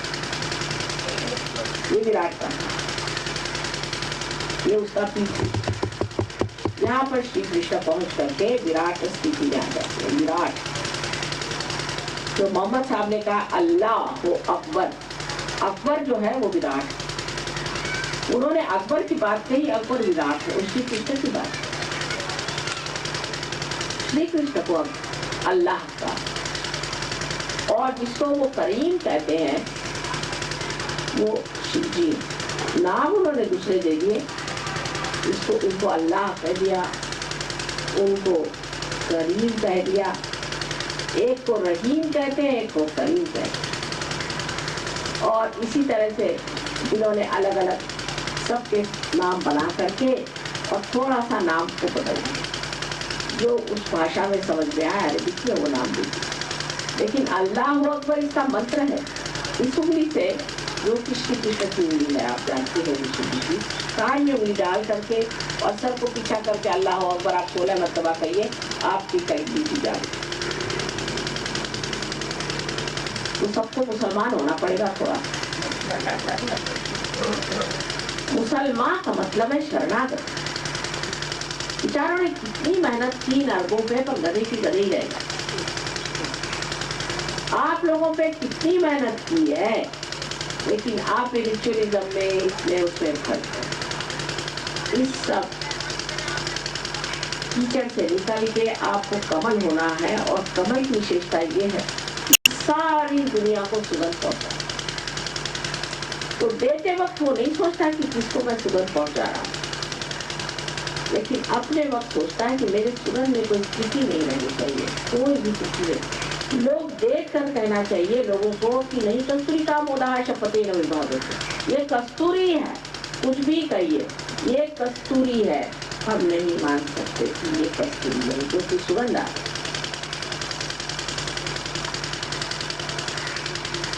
जिस आदमी में सुगंध है उसके लिए कसम लेने की क्या जरूरत है? वो सुगंध, उसी सुगंध से लोग आपके पास आएंगे। भंवरा कितना दूर भी हो, लौट के आना चाहिए, क्योंकि जब सुगंध आप पे है तो सब आपके पास आएंगे। और इस सुगंध को बढ़ाए रखना, तो अंतर योग से बाहर योग किस तरह से जुटा हुआ है ये आप कलेक्टिविटी में समझें और अपने को कलेक्टिव में बांध के रखें। और कृपया सेंटर में आके सेंटर को बढ़ाएं। इससे बाहर रह करके, अब आप बड़े आदमी हैं तो होंगे दुनिया परमात्मा के लिए, तो आप सब एक ही। मुसलमानों से दूसरी बात सीख लेते, कोई राजा हो चाहे कुछ हो, जब नमाज पढ़ते हैं तो जिसको जहाँ जगह मिल जाएगी वहाँ वो खड़ा हो जाएगा। ये नहीं कि राजा के लिए कोई खास जरूरत, कभी भी। चाहे कोई राजा हो चाहे भिखारी हो, सब एक लाइन में खड़े हो। भिखारी पहले आ गया तो सामने लाइन में आ जाए। उनसे सीखे कि ये उन्होंने रखा हुआ और वो हमसे सीखने की बात है। और अपने देश में तो जो ये माना जाता है कि ये ऊंचा और नीचा है, इसके लिए अत्यंत अनेक उदाहरण है। श्री कृष्ण ने जाके विदुर के घर खाना खाया। विदुर को एक साथी के लड़के, कर्ण कौन थे? एक साथी के लड़के। कर्ण को तक उन्होंने इतना माना। विदुर जो कि शूद्र जाति के, उनके घर जाके खाना खाने की जरूरत। दुर्योधन का मेवा त्यागो विदुर घर सागो खाए। क्यों खाए? ये दिखाने के लिए कि जो सहयोगी है वो योगी जन है, वो परमात्मा के दरबार के बैठे हुए महान ऋषि मुनि है, उनसे बढ़ के कोई भी नहीं। पहले तो अपने यहाँ ऐसा नियम होता था कि कोई ऋषि मुनि आ जाए तो उनके आगे राजा उसके अलग हो जाए। शिवाजी के जमाने तक ये होता रहा, फिर उसके बाद पता नहीं हमारे यहाँ क्या होगा। शिवाजी राजा के पास रामदास स्वामी एक बार पहुंचे और उन्होंने कहा जय जय रघुवीर समर। जब पहुंचे तो शिवाजी ने चिट्ठी लिख करके उसने कहा कि महाराज ये सारी जो कुछ हमारी संपत्ति है, हमारी सत्ता है और हमारा साम्राज्य है, यही आपके झोली में हम डालते हैं और हम आपा दे देते। उसको पढ़ा, देखा, दिल्ली पे गए, कहने शिवा हम तो फकीर हैं, हम क्या लेंगे तुमसे, तुम हमें क्या देंगे, फकीर को दे ही नहीं सकते, तो फकीर आदमी है। लेकिन तुमने जो बात कही है सही है, तो ऐसा करो कि हमारी छाती जो होती है भगवे रंग की, उसका तुम झंडा बना दो। वही आज भगवा झंडा बना हुआ है, अर्थात उस झंडे के नीचे बहुत से अत्याचार कर रहे हैं बेवकूफी के, लेकिन उसके पीछे में श्री रामदास महाराजा थे, लेकिन तुकाराम के घर गए और उनके लिए सारे दुनिया भर के वस्त्र भूषण ले गए। उनकी पत्नी को देखो, पत्नी बहुत खुश हो गई, उनका भी देखे नहीं कैसे भूषण। इसीलिए तुकाराम आए तो ये छिप गए पीछे में, तो ये किसे दिया, पहले शिवाजी महाराज ने सब दे दिया। कह लगे देखो तुम मेरी पत्नी हो, अगर मैं राजा होता तो तुम ये पहनती तो शोभा देता, अब तो मैं एक सर्वसाधारण खेतीहर हूँ और उसी तरह से तुम्हें रहना चाहिए। उनको तुम वापस शिवाजी राजा आए, उन्होंने अपनी पगड़ी उठा सकते उनके पैर पे रख दी, महाराज हम आपके आगे क्या दें। वैसे शिवाजी महाराजा जैसे लोग हैं जो वाकई में बादशाह हैं, वही बादशाह को समझ सकते। साधु संत तो बादशाह होती है क्योंकि उनको किसी चीज की कदर नहीं है, किसी चीज की दरकार नहीं। कहीं चुला दो सो गए, उनको क्या जरूरत है, कौन कहने वाला है, हम तो अपने रानीपन में बैठे हुए हैं, रानी बैठे हुए, आप कौन हमें देने वाले हैं। ये असलियत बादशाह है और इस बादशाह में आप भी उतरे, और जो बादशाह अपने को समझते हैं वो समझ लें कि बादशाह असल में यही है, असल ही को पाना है, और इसी में आने से आपकी कलेक्टिविटी जो है वो दूर होती है। एक दूसरे का दोष देखने से नहीं, एक दूसरों से प्रेम करने से, अच्छाई देखने से, आपस में भाईचारा करने से, भाई बंधन करने ये परमात्मा आप सबको सुखी दे। और इसका आनंद बहुत, कलेक्टिविटी का आनंद जो है सबसे ज्यादा मेरे लिए अगर कुछ करना है, आपस में बिल्कुल ही झगड़ा नहीं करो तो बड़ा दुख होता है, दारुण दुख होता है। पर मैं सुनती हूँ कि किसी ने किसी पे बिगड़े, किसी से नाराज हो गए, कुछ झगड़ा हुआ, तो फिर मुझे बड़ा मेरे लिए अगर कुछ करना है आपस में बहुत प्रेम करो, बस यही मैं चाहती हूँ। मेरे सब बच्चे आपस में बहुत प्रेम से, सुख से, समझदारी से आप एक दूसरे का विचार रखते रहे, बड़ा ही सुंदर ऐसा हम लोग एक नवयुग तैयार करने वाले। परमात्मा आप सबको।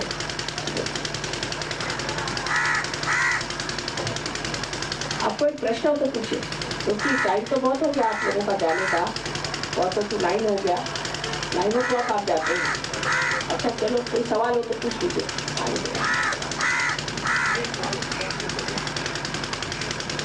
कोई प्रश्न तो पूछते रहना चाहिए अभी, तो हमारे जाने बाद पूछने से फायदा क्या,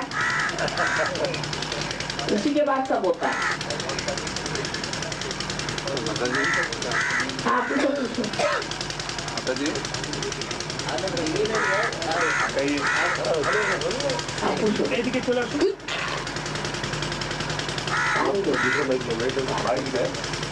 अब चलाइए पंखा आप ऐसा करिए, लिख के दे दीजिए, पढ़ के सुना दीजिए। नहीं ठीक है, जो मेरी जरूरत है मैं बता दूँगा, आप देखिए, आप पढ़ के सुना दीजिए। ये रखिए, आप बैठ जाए, ला ये लिख के ले आओ बेटा, लिख के ले आओ। हाँ कागज पेंसिल ले लो। अरे भाई सवाल पूछे कब उसको कागज पेंसिल तो लाना थी। सत्यनारायण जी केजरीवाल, मैं त्रिशूल की तरह लटका हुआ हूँ, नादर का हूँ, आप मुझे मन के जीतने का उपाय विधियां बताएं।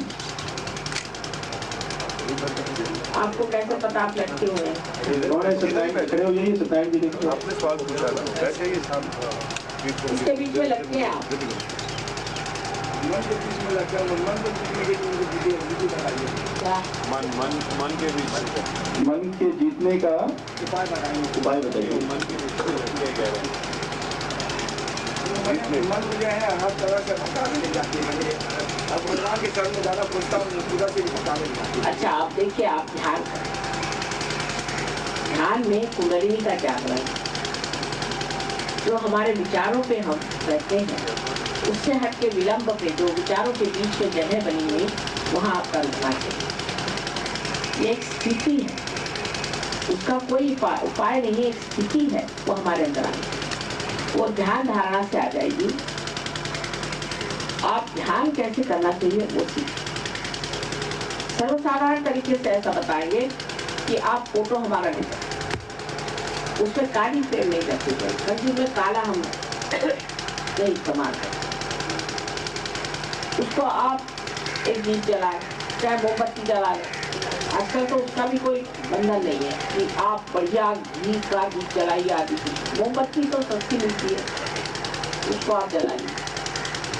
जो सस्ते से सस्ते काम से होता है, उसको आप लेफ्ट हैंड उसकी ओर और राइट हैंड जमीन पर अभी रखिए। और उसके बाद देखिए कि आपके हाथ में ठंडक आ रही थी। लेफ्ट हैंड हमारी तरफ और राइट हैंड है। अब यहाँ फोटो रखने की जरूरत नहीं, क्योंकि हम बैठे हैं। बहुत से लोग हैं कि हम बैठे जाके फोटो के नमस्कार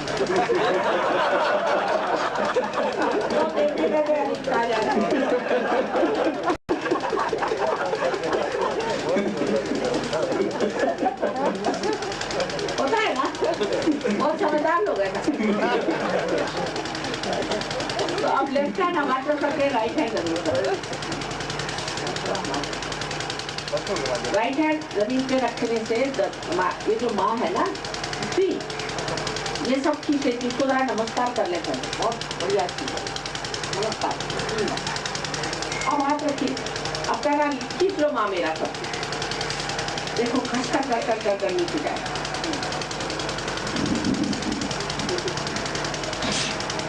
यहाँ दीजिए इनके पास।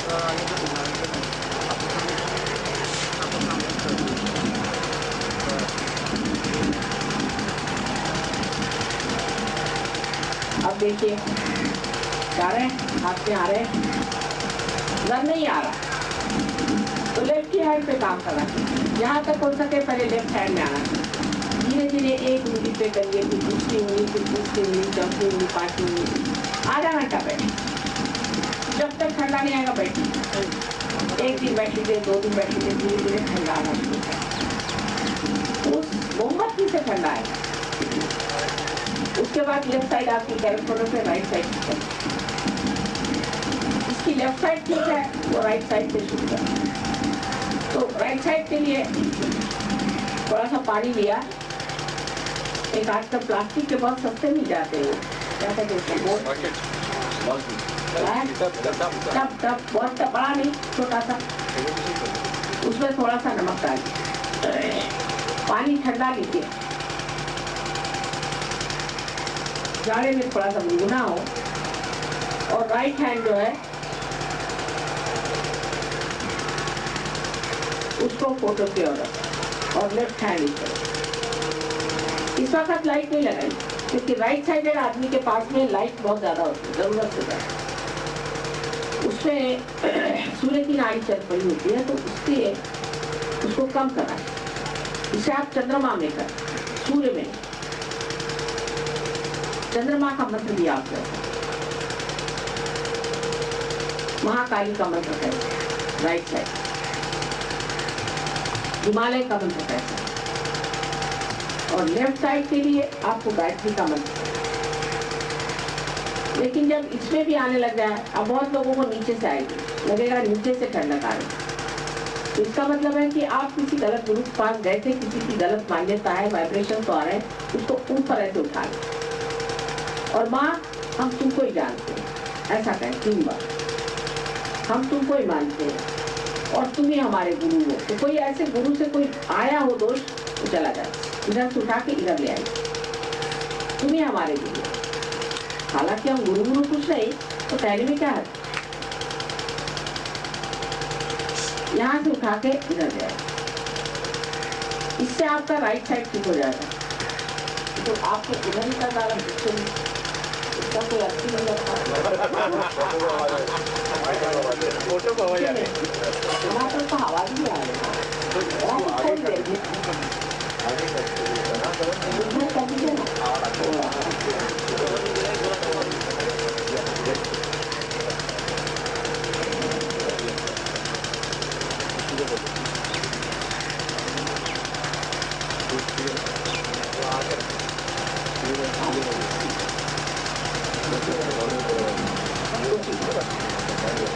और उसके बाद आप दोनों हाथ को पकड़ें और आप दीप भी जलाएं और पैर में पानी भी डालें। इस वक्त आपको दोनों हाथ, रोज शाम को आप अगर 5 मिनट भी कर जाए तो सारा ताप बड़ा आराम, चाहे कुछ हो जाए ये काम कर रहे हैं। जैसे हम खाना नहीं छोड़ते ऐसे इसे करना ही चाहिए, क्योंकि यही ध्यान उसके बाद सवेरे के टाइम हाथ छोड़ करके फोटो के सामने थोड़ी देर 5 मिनट को ध्यान करिए।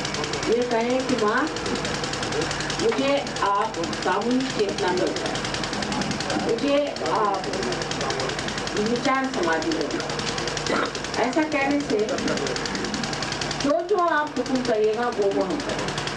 अगर आपके हाथ में तक माँ मेरे हाथ में आइए, माँ मेरे सर में आइए, जहाँ भी कहिएगा वहाँ हम करेंगे।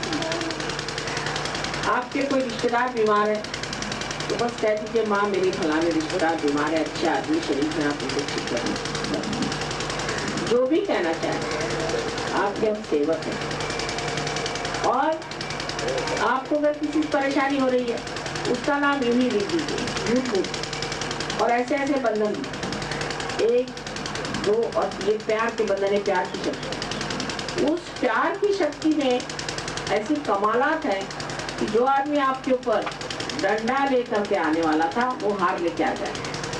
आप करके देखिए मुझको लगे, क्योंकि आज तक हमने प्यार की शक्ति इस्तेमाल ही नहीं करी, सिर्फ द्वेष की करी है। अब प्यार की शक्ति को इस्तेमाल करके देखिए, इसका उपयोग बहुत जबरदस्त।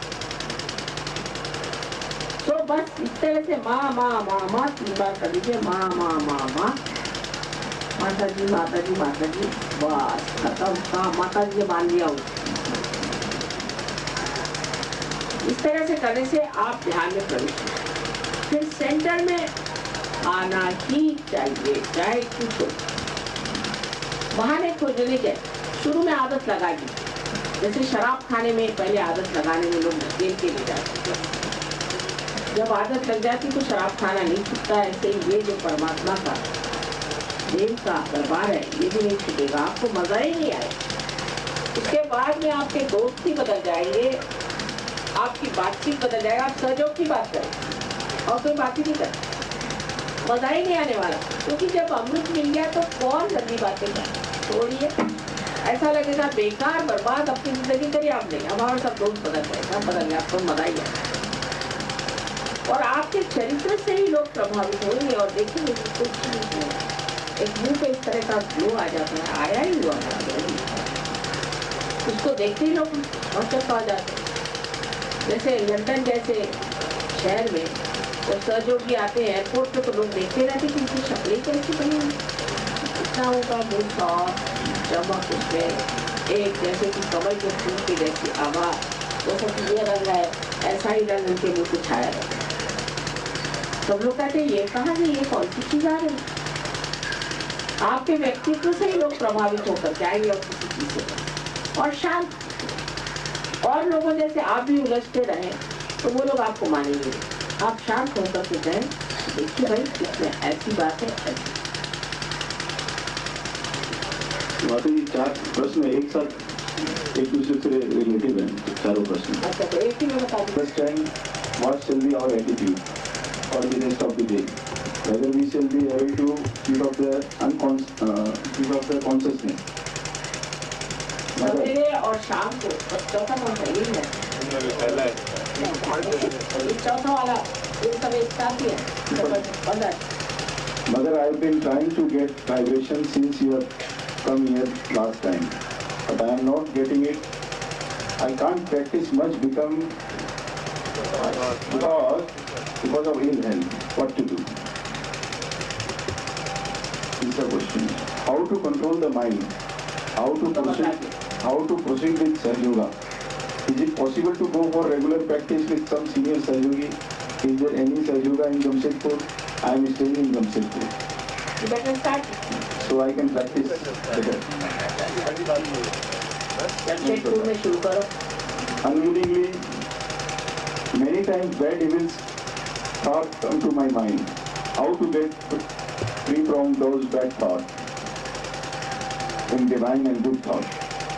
ये तो इसका मैंने बता दिया कि निर्विचारिता में आपको विलंब बढ़ाना चाहिए, बस इसका तरीका मैंने आपको बता दिया। सीधा करें, ध्यान से विलंब में रहना। फिर एक और प्रैक्टिस करनी चाहिए कि हर एक चीज के और देखते वक्त साक्षी स्वरूप होकर निर्विचार।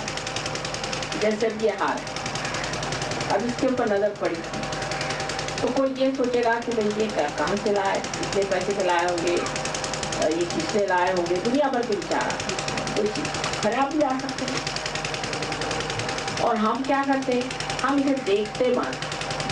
अब इसको जिसने बनाया होगा, जिसने उसको रोया होगा और जिसने उसको यहाँ रचाया होगा, उसने जो अपना आनंद इसमें प्रकटित किया उसको वो भोग रहे हैं। हम तो भोगता है, कैसे वो भोग रहे हैं? सोचने का समय का, क्योंकि सोचिएगा तो फिर ये सोचेगा कि ये खराब ना हो जाए, इनको अब ले जाके फ्रिज में रखना चाहिए, ये करना चाहिए। वृक्ष की ओर देखिए, एक एक पत्ता अलग परमात्मा ने बना रखा है, हर पत्ता अलग कमाल है। करोड़ों पत्ते संसार में बनाए हैं, हर एक अलग है, देखते ही बनता है। इतना वैचित्र देखते रहिए, नई नई चीजें आपकी नजर में आएगी और आप छिटक जाए। उसको देख के जो आदमी छिटक जाता है तो वही विलंब पे खड़ा हो जाता है। कोई इंसान है, उसकी अच्छाई की ओर देखिए, इतने ये अच्छे आदमी है, इतने ये बढ़िया आदमी, एकदम छिटक गए, उस जगह आपका विलंब आता है। इसी प्रकार हर चीज की ओर साक्षी की दृष्टि से देखने का आप अभ्यास करें, बहुत आसान है। मैं तो साक्षी हूँ, बस चीज देखते रहना, बड़ा आनंद आएगा।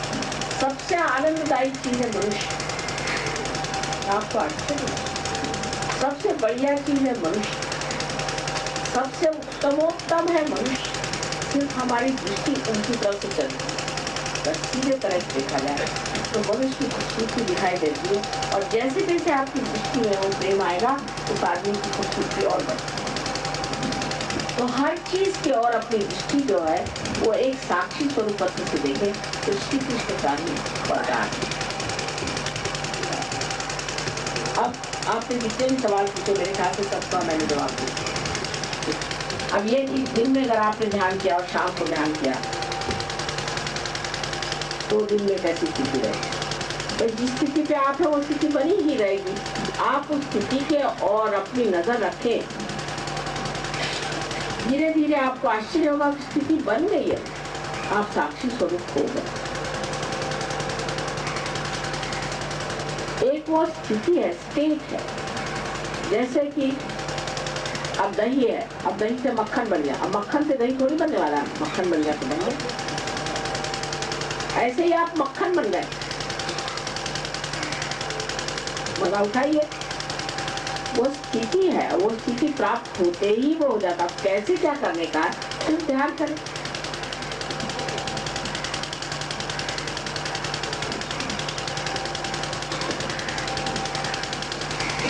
हाँ, एक बात और, अब किसी के सवेरे ध्यान नहीं हुआ तो अब मेरा ध्यान नहीं हुआ, ऐसे नहीं सोचना चाहिए। अपने यहाँ कोई सिस्टम नहीं, मैंने आपसे पहले बताया, कोई सिस्टम नहीं, अपने एटीट्यूड पे ध्यान नहीं हुआ तो कोई बात नहीं, 1 मिनट आप बदली ध्यान हो गया। कोई लोग 4-4 घंटे, अरे बाप रे बाप, इतना टाइम का देखा, 1-5 मिनट बहुत, 4 घंटे का ध्यान सहयोग में नहीं करना होता। फिर काम कब करिएगा? ये तो ऐसा हुआ कि मशीन बना बना के रख दी और तब भी वहां पे मशीन का काम है वो तो करना है, जब मशीन बनाई किस चीज से। पर हम काम कर रहे हैं ये भावना तोड़नी चाहिए, नहीं तो आप थक जाएंगे, बीमारियां हो जाएंगी। तो कुछ भी नहीं कर रहे, सब हो रहा है, अपने आप बन रहा है, तब मजा आएगा। ये स्थिति फिर है।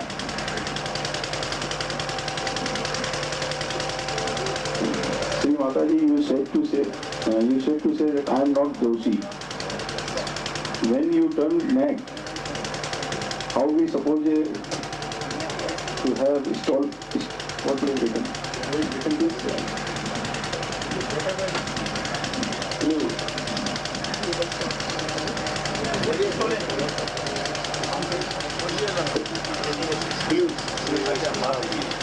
What they said, you said I am not doshi. Suppose a man has stolen something or he has committed some sin. How does his conscience allow him that he is not a devotee? He knows he is doshi. नाना देखिए, देखिए, अब आप दोषी हैं, आपने चोरी कर ली, समझ लीजिए चोरी, आपके हिसाब से आप दोषी हैं। आप परमात्मा के सामने जब जाते हैं तो उनको देखने दीजिए आप दोषी हैं या नहीं, उनकी अकल से। आप अपनी अकल मत लगाइए उसमें। वो अगर सोचते हैं आप दोषी हैं तो आपका दोष निकाल देंगे। आप क्यों कहते हैं? कोई ऐसा होता है आदमी जाके डॉक्टर के सामने कहता मैं मेरा कैंसर है, उसको कैंसर हो गया, ऐसे नहीं कोई कहते हो गया होगा कैंसर, वो जाके डॉक्टर से कहेगा देखो मुझे कैंसर है या नहीं, मुझे तो लगता नहीं, सब यही कहेंगे। इसी प्रकार परमात्मा के सामने जाके आपको वहाँ बुलाने से मैं तो दोषी हूँ, मैं तो ऐसा हूँ, भगवान कैसे जाओ, उनको पसंद नहीं आती ना बात। ये सही बात तो मैं ये बता रही हूँ, भगवान की बात, भगवान की तरफ से भी तो बोलना पड़ता है। उनको ऐसे लोग पसंद नहीं आते जो राजनीति आते। वल्लभाचार्य एक बार गए, सुखदास जी से मिले। सुखदास जी वल्लभाचार्य अवतरण है, आप तो जानते हैं वल्लभाचार्य को, जो कि जिन्होंने वैष्णव धर्म स्थापन किया, छापा है। तो सुखदास जी से वो कहते काहे गियावत हो, वो तो गियाने से बड़े घबराहट हो गई, क्या रोते बैठे हो? अरे परमात्मा के सामने बैठे हो, ले वो देने को बैठे, आपका को अपने को असमर्थ समझ रहे। ये नहीं होगी चोरी तो गवर्नमेंट की करी, भगवान की थोड़ी करी।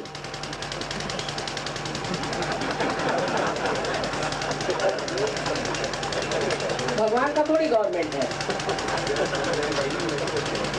इसका मतलब नहीं कि मैं चोरी करना सिखा रही हूँ, सब छूट जाएगा। माता जी, आपने कल कहा था कि जब शेर किसी को खाता है तो उसको पाप या पुण्य का एहसास नहीं होता। क्या ऐसे ही हिरण को जब शेर खाता है तो उसे भी तकलीफ होती है या नहीं? यदि होती है तो यह न्याय नहीं है क्या? हम लोगों को बड़ी गलत फहमियां, हिरण को उसकी अवेयरनेस नहीं, जो इंसान की अवेयरनेस है, ह्यूमन अवेयरनेस में हमको तकलीफ और जो मानसिक परेशानियां पीड़ा होती है, इसकी अवेयरनेस जानवरों को नहीं है। इस पर बहुत एक्सपेरिमेंट्स हुए हैं और अब एक्सपेरिमेंट से ये बात सिद्ध हो गई कि उनकी अवेयरनेस और ह्यूमन अवेयरनेस में बड़ा अंतर है। जैसे कि अभी एक जाल वॉटसन करके एक महाशय है, उन्होंने सुपर नेचर करके किताब लिखी हुई है। हालांकि बहक गए, थोड़े थोड़े बहक जाते हैं, पर तो भी जो बात कि एक बंदरिया थी, उसका बच्चा बीमार था तो परेशान रही, वो चीखती गई, लेकिन जैसे वो बच्चा मर गया उसको छोड़ के चली गई, कोई मतलब ही नहीं। उसके बाद रोना पीटना सब खत्म, जैसे देखा मर गया ना, अब खत्म, अब फायदा क्या रोने, चल। पर अपने यहाँ जब तक जिंदा रहेगा तब तक तो कोई नहीं रोएगा, कोई पूछेगा भी नहीं किधर बैठे। जब मर गया तो सारे दुनिया के लोग आ जाएंगे, अरे बाप रे ये कहाँ से आ गए सब। हम जहाँ लंदन में रहते थे, एक साहब मर गए, तो किसी को पता नहीं चला, 1 महीने तक मरे पड़े रहे।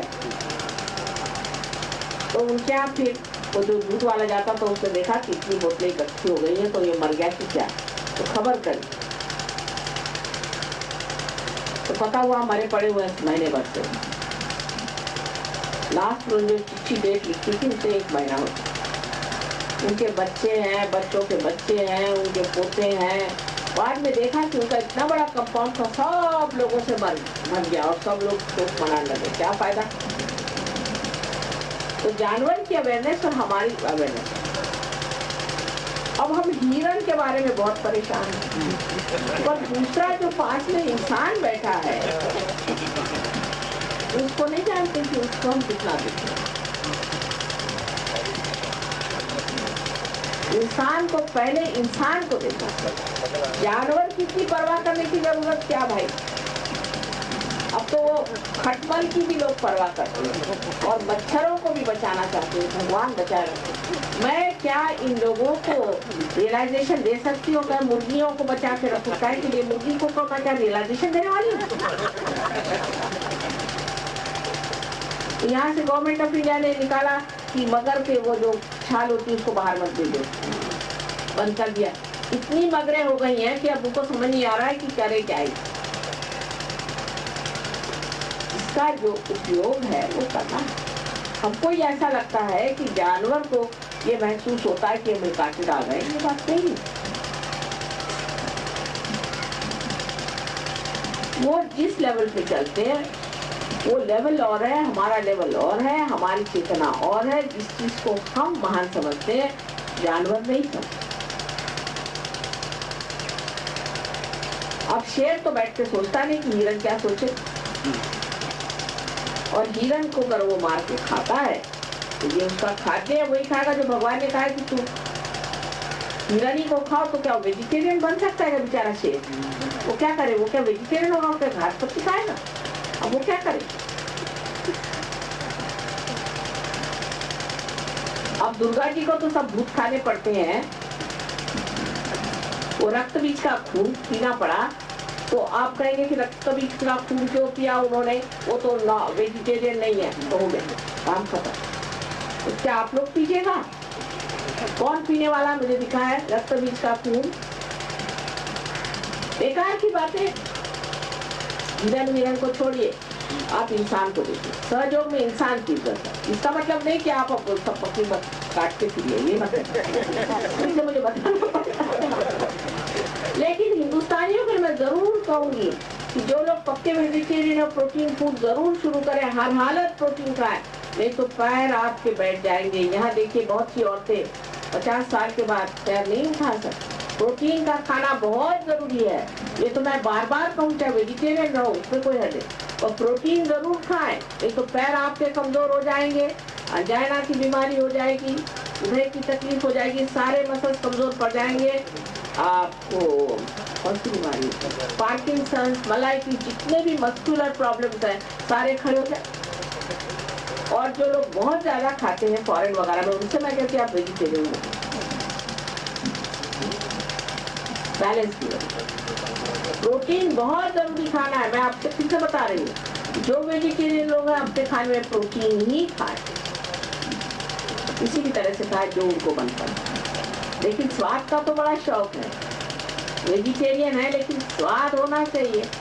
मैंने किसी से कहा कि ये क्यों नहीं खाते आप जो नया सोयाबीन निकला? माँ उसका स्वाद अच्छा नहीं, तो फिर आप क्या वेजिटेरियन है? जब तक रसना का शौक है तब तक आप ना वेजिटेरियन है, नॉन वेजिटेरियन। रसना छुट्टी चाहिए। रसना तो हिंदुस्तानियों के लिए मुश्किल से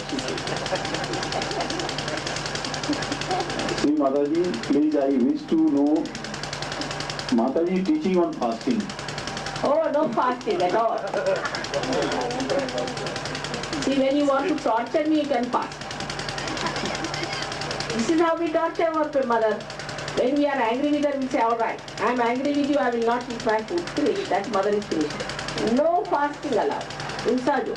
But for your health sake, if you fast, don't tell me you can fast. For your health, if you have to fast, but the mother feels bad about it. Why to fast? What is the need? I have fasted for you. So many have fasted for you. Finish. Now you don't do fasting. Now you only enjoy. I have done the cooking for you. पर overeating, that doesn't mean overeating again. माने कहा है कि fast मत करो, तो let us have competition in eating rasgulla.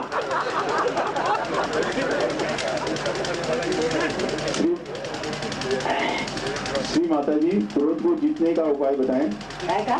क्रोध, anger. क्रोध सत्य बात के लिए ही आता है. बहुत उपाय किया, कोई असर नहीं. आप ही के श्रीमुख से ये बताएं. क्रोध जो आता है वो लिवर से आता है, सत्य वत्य के लिए नहीं आता. माने हम हमेशा सही हैं और दूसरे लोग गलत हैं, ये सोच लेने से हमेशा क्रोध आता है. अब वो क्रोध करते करते जमते बमगोला बन जाता है. और जैसे ही कोई आया बात में कुछ नहीं, उस पर खड़ा हो जाता है और हम उसको फिर जस्टिफाई करते कि इसलिए मुझे क्रोध आया था, ये सही बात थी. क्रोध आना चाहिए लेकिन आपके काबू में. आप घोड़े पे सवार हैं, घोड़ा आपके काबू में होना चाहिए. लेकिन आप तो घोड़े के बहकाव में चले जाते, तो इसको मैंने क्रोध माना. ये लिवर से आता है.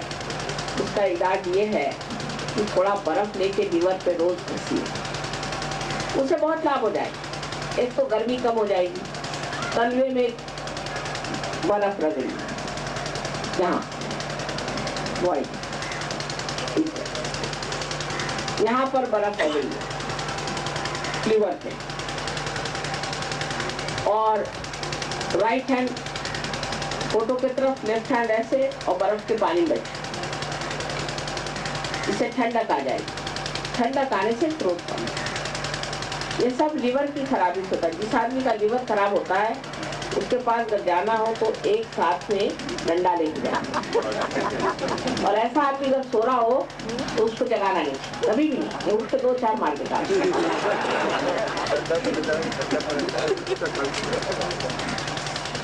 तो जब लिवर खराब होता है तो आदमी को बड़ा क्रोध है. कोई लोग हैं वो बहुत बड़बड़ाते हैं, बोर करते हैं. कोई लोग हैं वो बोलते नहीं, और जब बोलते हैं तो बिल्कुल गरजते. इसे बीचों बीच चलना चाहिए. जब बोलना है तब बोल दिया, जब नहीं चलेगा. तो क्रोध का इलाज लिवर से होता है. लिवर को ठीक करने के लिए एक मेडिसिन की पैसे वो लीजिए, इससे गर्मी होती है, और दूसरा उस पर बर्फ रखे, इससे आपकी सर्दी ठीक हो जाएगी, बुखार ठीक हो जाएगा. बहुत से लोग बनियान नहीं पहनते, आपको पता नहीं. सहयोग में कंपल्शन है कि बनियान पहने.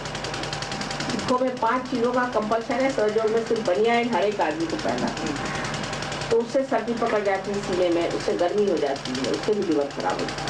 शराब से लिवर खराब हो जाता है. और सबसे ज्यादा लिवर खराब होता है सोचने से. जो आगे के आदमी सोचते हैं, अभी जाना है, यहाँ से जाएंगे तो वहाँ से बस लेंगे, तो बस लेके फिर वहाँ जाएंगे. हर समय जो आदमी आगे की सोचता है उसका लिवर भी खराब हो जाता है और उसको डायबिटीज की बीमारी भी हो जाती है. दोनों बीमारियां इसी चीज से ज्यादा होती है. देखिए देहात में तो लोग इतनी चीनी खाते हैं, कहते चम्मच खड़ा होना चाहिए चीनी में, इतनी चीनी चाहिए, चाहे 5 चम्मच लगे चाहे 6 चम्मच. अब महाराष्ट्र में आजकल चीनी बहुत होती, तो मैं देखती हूँ 6 चम्मच इतने से कप पे डाल लोग पीते, किसी को डायबिटीज नहीं, क्योंकि सोचते नहीं है वो. हमको सोचने की बीमारी से ही डायबिटीज होता है. जिनको डायबिटीज है वो अपना सोचना वोचना जब भी शुरू हो, अरे ये नहीं ये नहीं ये नहीं ये नहीं, ये नहीं बच्चे नहीं निगमो, कोई नहीं, ये नहीं चार, ये नहीं चार, ये नहीं. एकदम देख लीजिए, परमात्मा विचार करेंगे आप. जितना आप सोचिएगा उतना ही आपका लिवर खराब जाएगा. Shri Mata ji, how to attain self-realization, how to awaken Kula Kundalini Shakti. अब तो सारा रामायण पढ़ने के बाद सीता की राम कौन, राम का सीता कौन.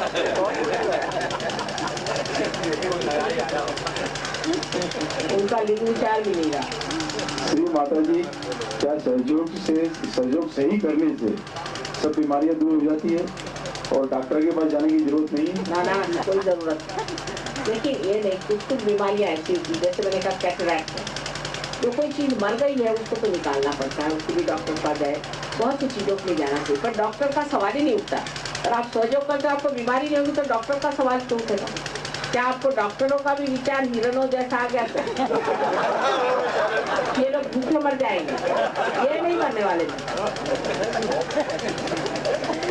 हम लोग कितने सहयोगी हैं, कम से कम हमारी तो तंदुरुस्ती अच्छी है, उनको थोड़ा सी फुर्सत की जरूरत है, करने दीजिए।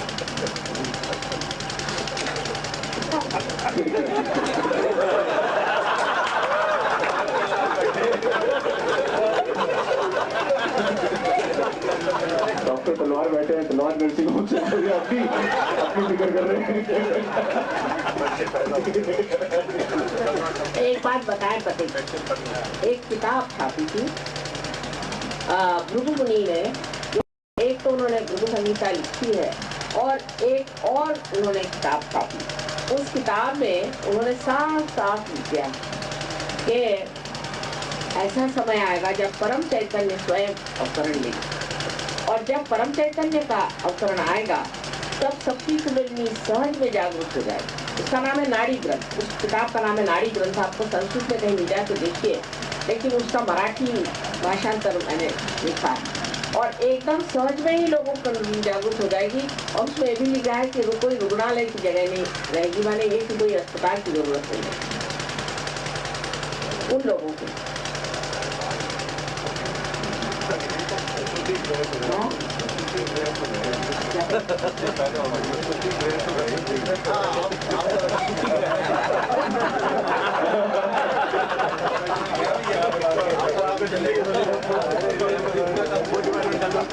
श्री माता जी, कल मोहनलाल जी तुलसियान ने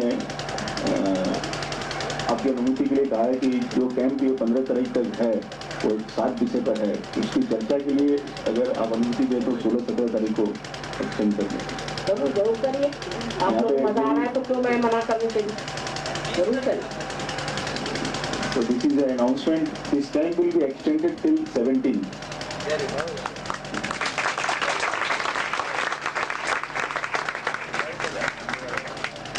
हो गया प्रश्न, होगा आप पूछिए।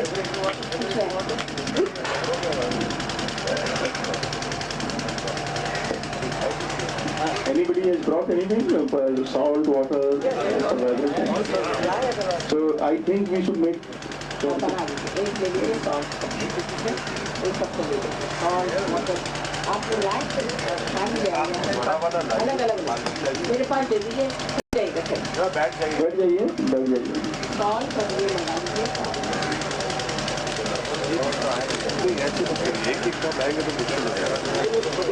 यहाँ सेंटर रखा जाए, बिल्कुल मेरी तो इजाजत है।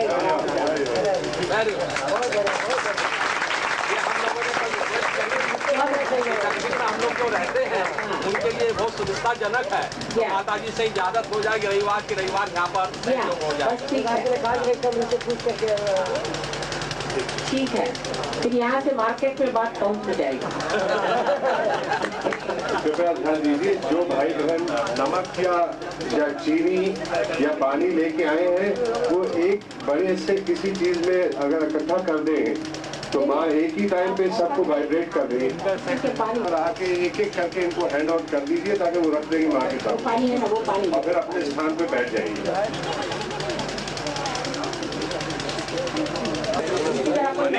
आप जरा संशय मत करिए, आपकी सारी चीजें वाइब्रेट हो जाएंगी। आप लीजिए, आप ग्रंथ की मदद से ये इसमें कर दीजिए, वो ये देखिए बाहर चले जाइएगा, वो सब लगा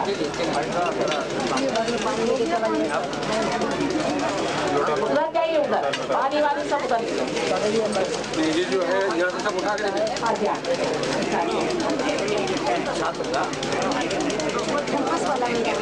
एक एक आदमी आए तो सबको कायदे तो आप नहीं कर सकते हैं। इसकी व्यवस्थापन जो है पॉसिबल नहीं।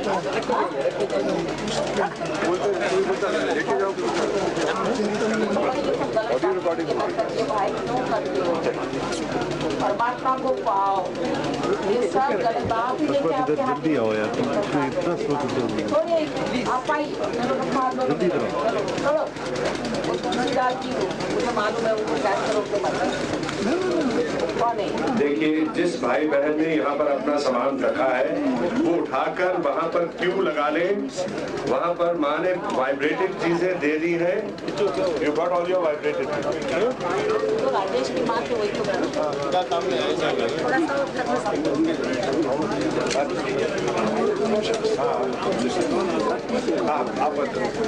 आप कृपा करके जो वाइब्रेटेड है इसको ले लीजिए। इसका कैसे रखना है ये आपको बाद में समझाएंगे। श्री माता जी बोल रहे हैं। और जो भाई बहन यहाँ से ले रहे हैं उसको लेकर कृपया नीचे उतर जाए डायर से। जिसने वाइब्रेटेड अपनी चीजें ले ली है वो कृपा करके नीचे उतर मिल जाएगी। इसका है ये वाला, ये भी उसी के पास रखा गया।